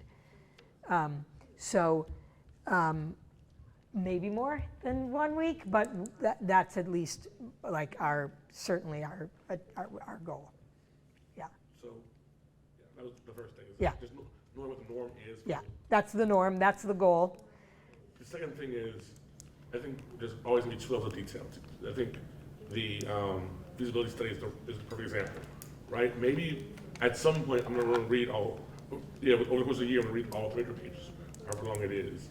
And so I want access to that level of data but I also want an executive summary Right. to cover the main Great. points in advance of the meeting. Yeah. So the whole thing and the Cliff Notes. Yeah. We want both. Great. Yeah. Connie. Abordando un poco más a eso, es también, porque si vamos a ver cada una de toda esta información que ya fue recopilada, sería bien que también el que tiene la información correcta o el que la recopiló sea la persona también de la que nos hable acá, porque si lo vamos a tener con tiempo, leer y tener las preguntas, es bueno que se lo hagamos a quien tiene el conocimiento y no que nos vayan a decir, le vamos a preguntar y les vamos a dejar saber. O sea, tiene que ser en el momento. Ya resumen a lo que trae y nosotros poderle preguntar directamente a la persona encargada de cada estudio, los constructores de estructura, budgets y todo eso, que le podamos directo y él nos conteste directo en el momento para no atrasar el tiempo. Yeah. Yeah, absolutely. Absolutely. That is right. Like we want to use the time together to be interactive. And as much as we can give you to sort of get started outside of the meetings without overburdening your time. I think that's the objective. And so we'll try to find that balance. But absolutely, it's not going to be, okay, now you've all learned it, moving on, right? We will actually have opportunity to talk about it with the people who are presenting it. Solo una última pregunta. Yeah. Si vamos a hablar de que se van a invitar de 3 a 5 personas más, ¿en quién va a estar orientadas esas 3 o 5 personas más que creemos que necesitan estar acá? Yeah. Representando a quién. A los educadores es uno acá, los directores que sería alguien, o los liaison, o algunos padres o profesores de los AIM Program, que son tan importantes porque son puntos de vista diferentes en la educación regular y los AIM Program. O sea, ¿a quiénes vamos a invitar? Yeah. So as we said, we already have representatives of, let me pull this back up.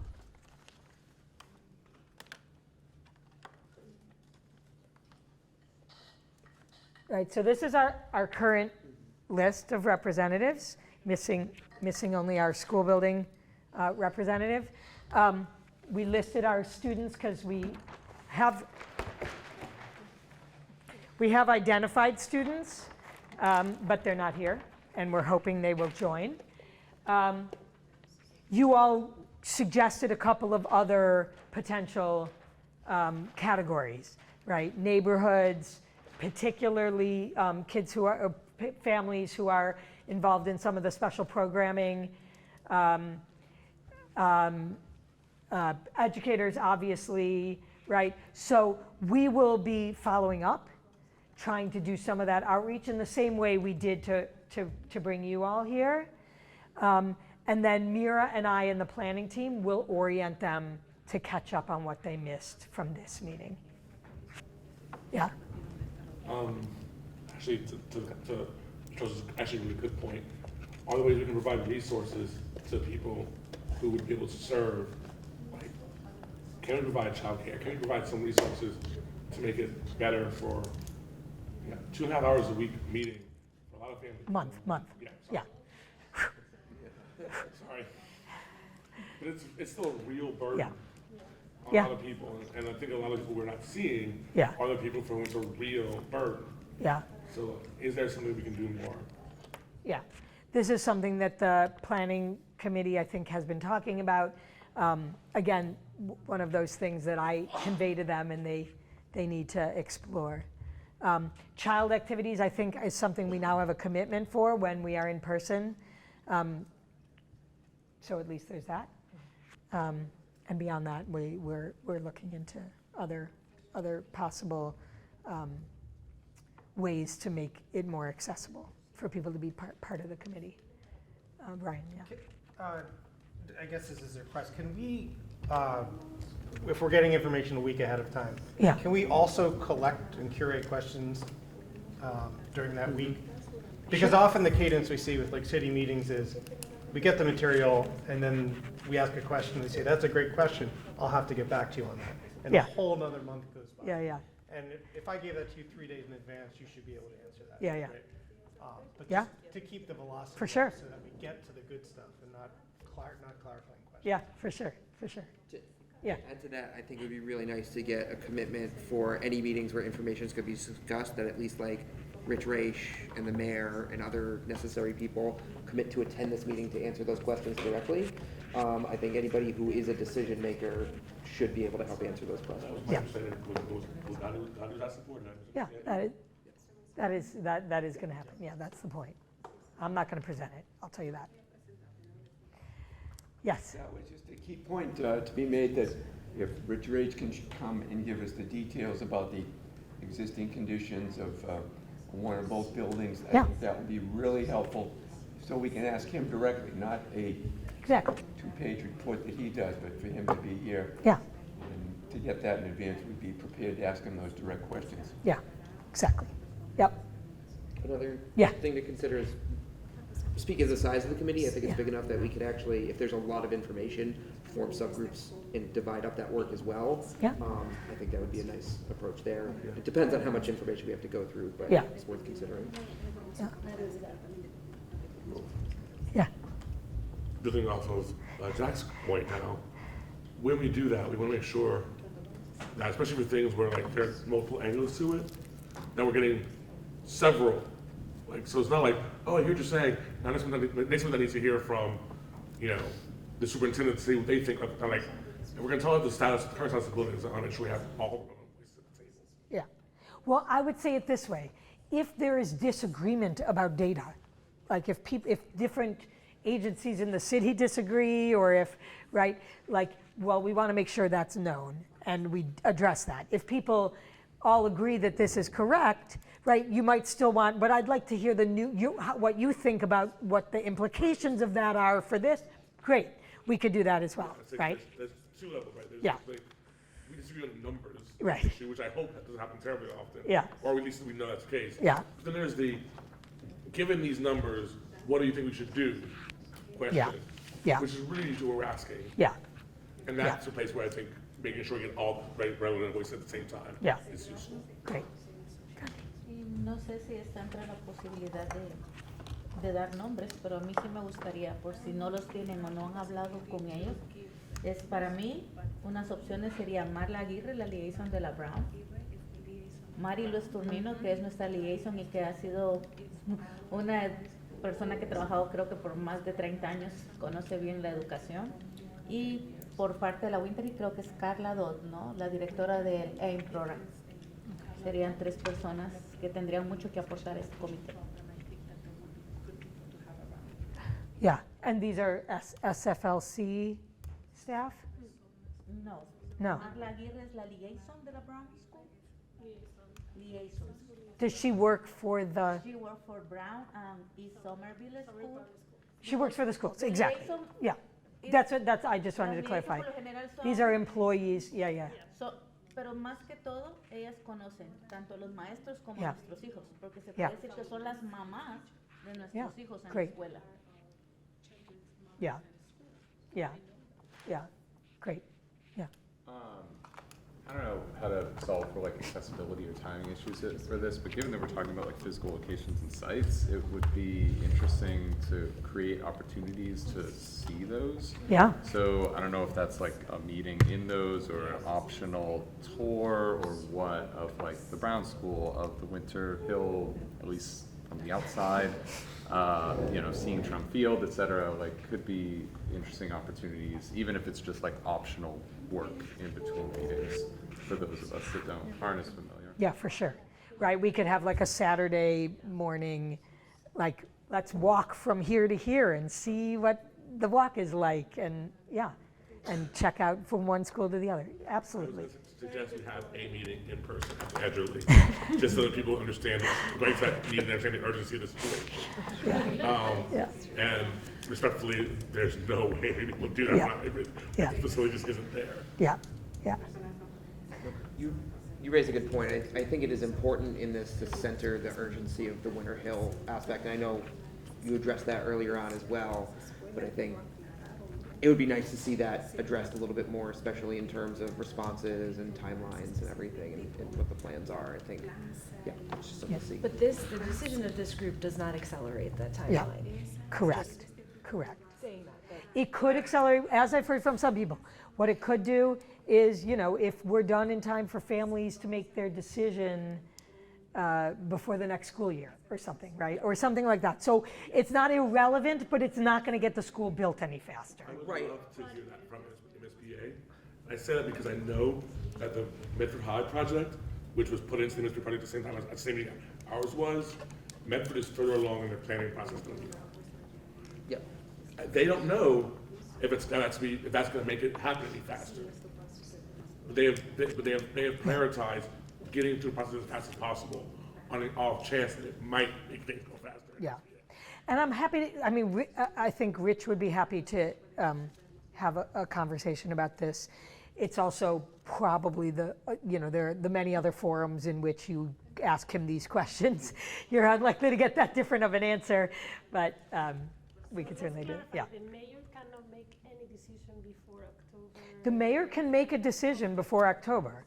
The mayor can make a decision before October, but the decision is not going to, the school building committee doesn't need the decision until November, right, is my understanding of 2025, right? And so the decision might be made, but it's not going to move anything faster. It's just going to be, we'll be done, which would be fine, right? That would not be bad. For us to do our work expeditiously is not bad, right? Yeah.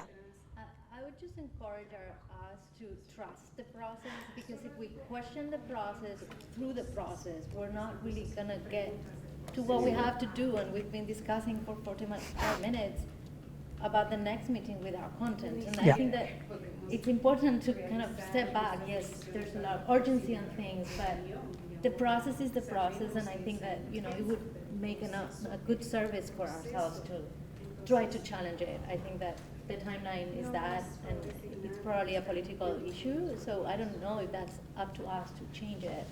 Just saying, I'd like to, you know, make progress in the, I just want to clarify that. When I say center the urgency, I think of that in two ways. One is I've talked to many parents of young children who say that they're deliberately avoiding Winter Hill because of the uncertainty. And I think having an answer sooner will help people address that. But also thinking about it from a Prop 2.5 perspective, making sure that people understand the needs of the school, I think will help that process go along and help to justify and understand that decision better. So I think it's necessary, you know, not just as a Winter Hill parent and wanting my kids to have a permanent school, but also I think that's a key to success for the whole process, is making sure that, you know, we're not giving the impression to the town that we're trying to grab a whole bunch because of some crisis. We're making an extraneous opportunity of that, making sure that those issues are centered in the process as part of communication to the city in raising the money for it. Yeah, I think Thanks. success has to include passing over. Yes. And so talking about process matters to some degree, because process is how we build or lose trust. And if people don't believe that we're doing the right things process-wise, that override will fail. Yeah. And maybe I want to thank you for your comment about process, and maybe put a little amendment, which is like, this is in part your process. I am here to guide the process. Ultimately, I'm gonna, with the project team, I'm gonna make decisions that are gonna affect the process. But you all can affect the process as well. So if there's things that you, this is where the be constructive part of the ground rules really plays a role, right? So offer constructive ideas, and we together will make sure that this process is as good as it can be, right? Like collectively, we're gonna own this process. Okay, I want to stop here. We don't have very many members of the public, but I do want to make sure anyone who is here and would like to share any thoughts about the topics we've discussed today is invited to do so. So yes, if you'd like to just tell us your name, and I know address is a thing in my town. I don't know if that's something you do here. Is that something you tend to do? Or street or ward or no? Yeah. The bodies, only simply as public comment, and our rules say have to be a resident or a member of the SPS community. Yeah.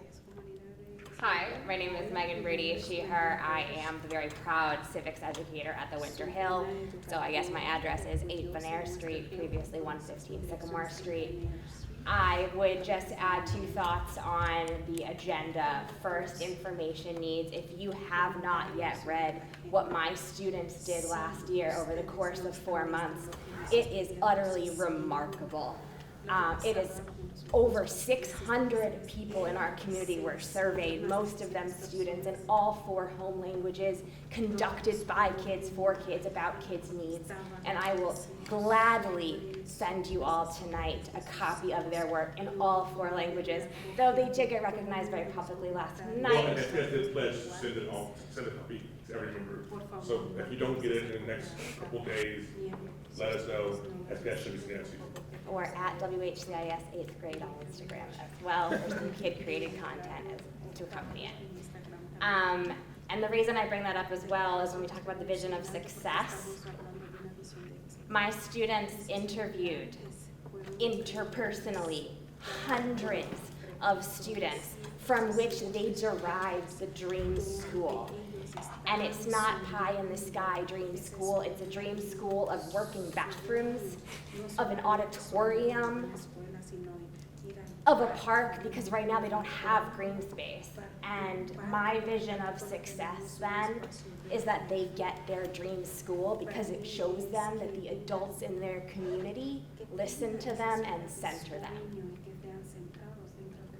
And thank you for nurturing the wildcats and the brown logo that I don't know. Yes, thank you. Love it. Thank you so much. Any other? Okay. Well, I want to thank all of you for being here, being on this committee, participating, really being engaged. I'm excited about what we can do together. We thought it would be helpful to have standing meeting dates, like second Monday of every month. That way you can have it in your calendars. It's simple. If we're going to move to a hybrid format, maybe we'd have to rethink that. But for now, November, that doesn't work, of course, because there's a holiday. So we were going to move to the Tuesday. I think what I'd like to suggest for now is that we put those 2 dates in our calendars so people can plan ahead. So it's Tuesday, November 12th, and Monday, December 9th. We'll look into whether it's virtual or hybrid or in person. So hold that thought. I will weigh in. I will reach out to you all about start times. Start times you may feel differently about, whether they're virtual or whether they're in person, right? So that's something that Mira and I are going to follow up with you all on. In the meantime, the city is working on a new website for this group. It's somervillema.gov/CAG, which is the Construction Advisory Group.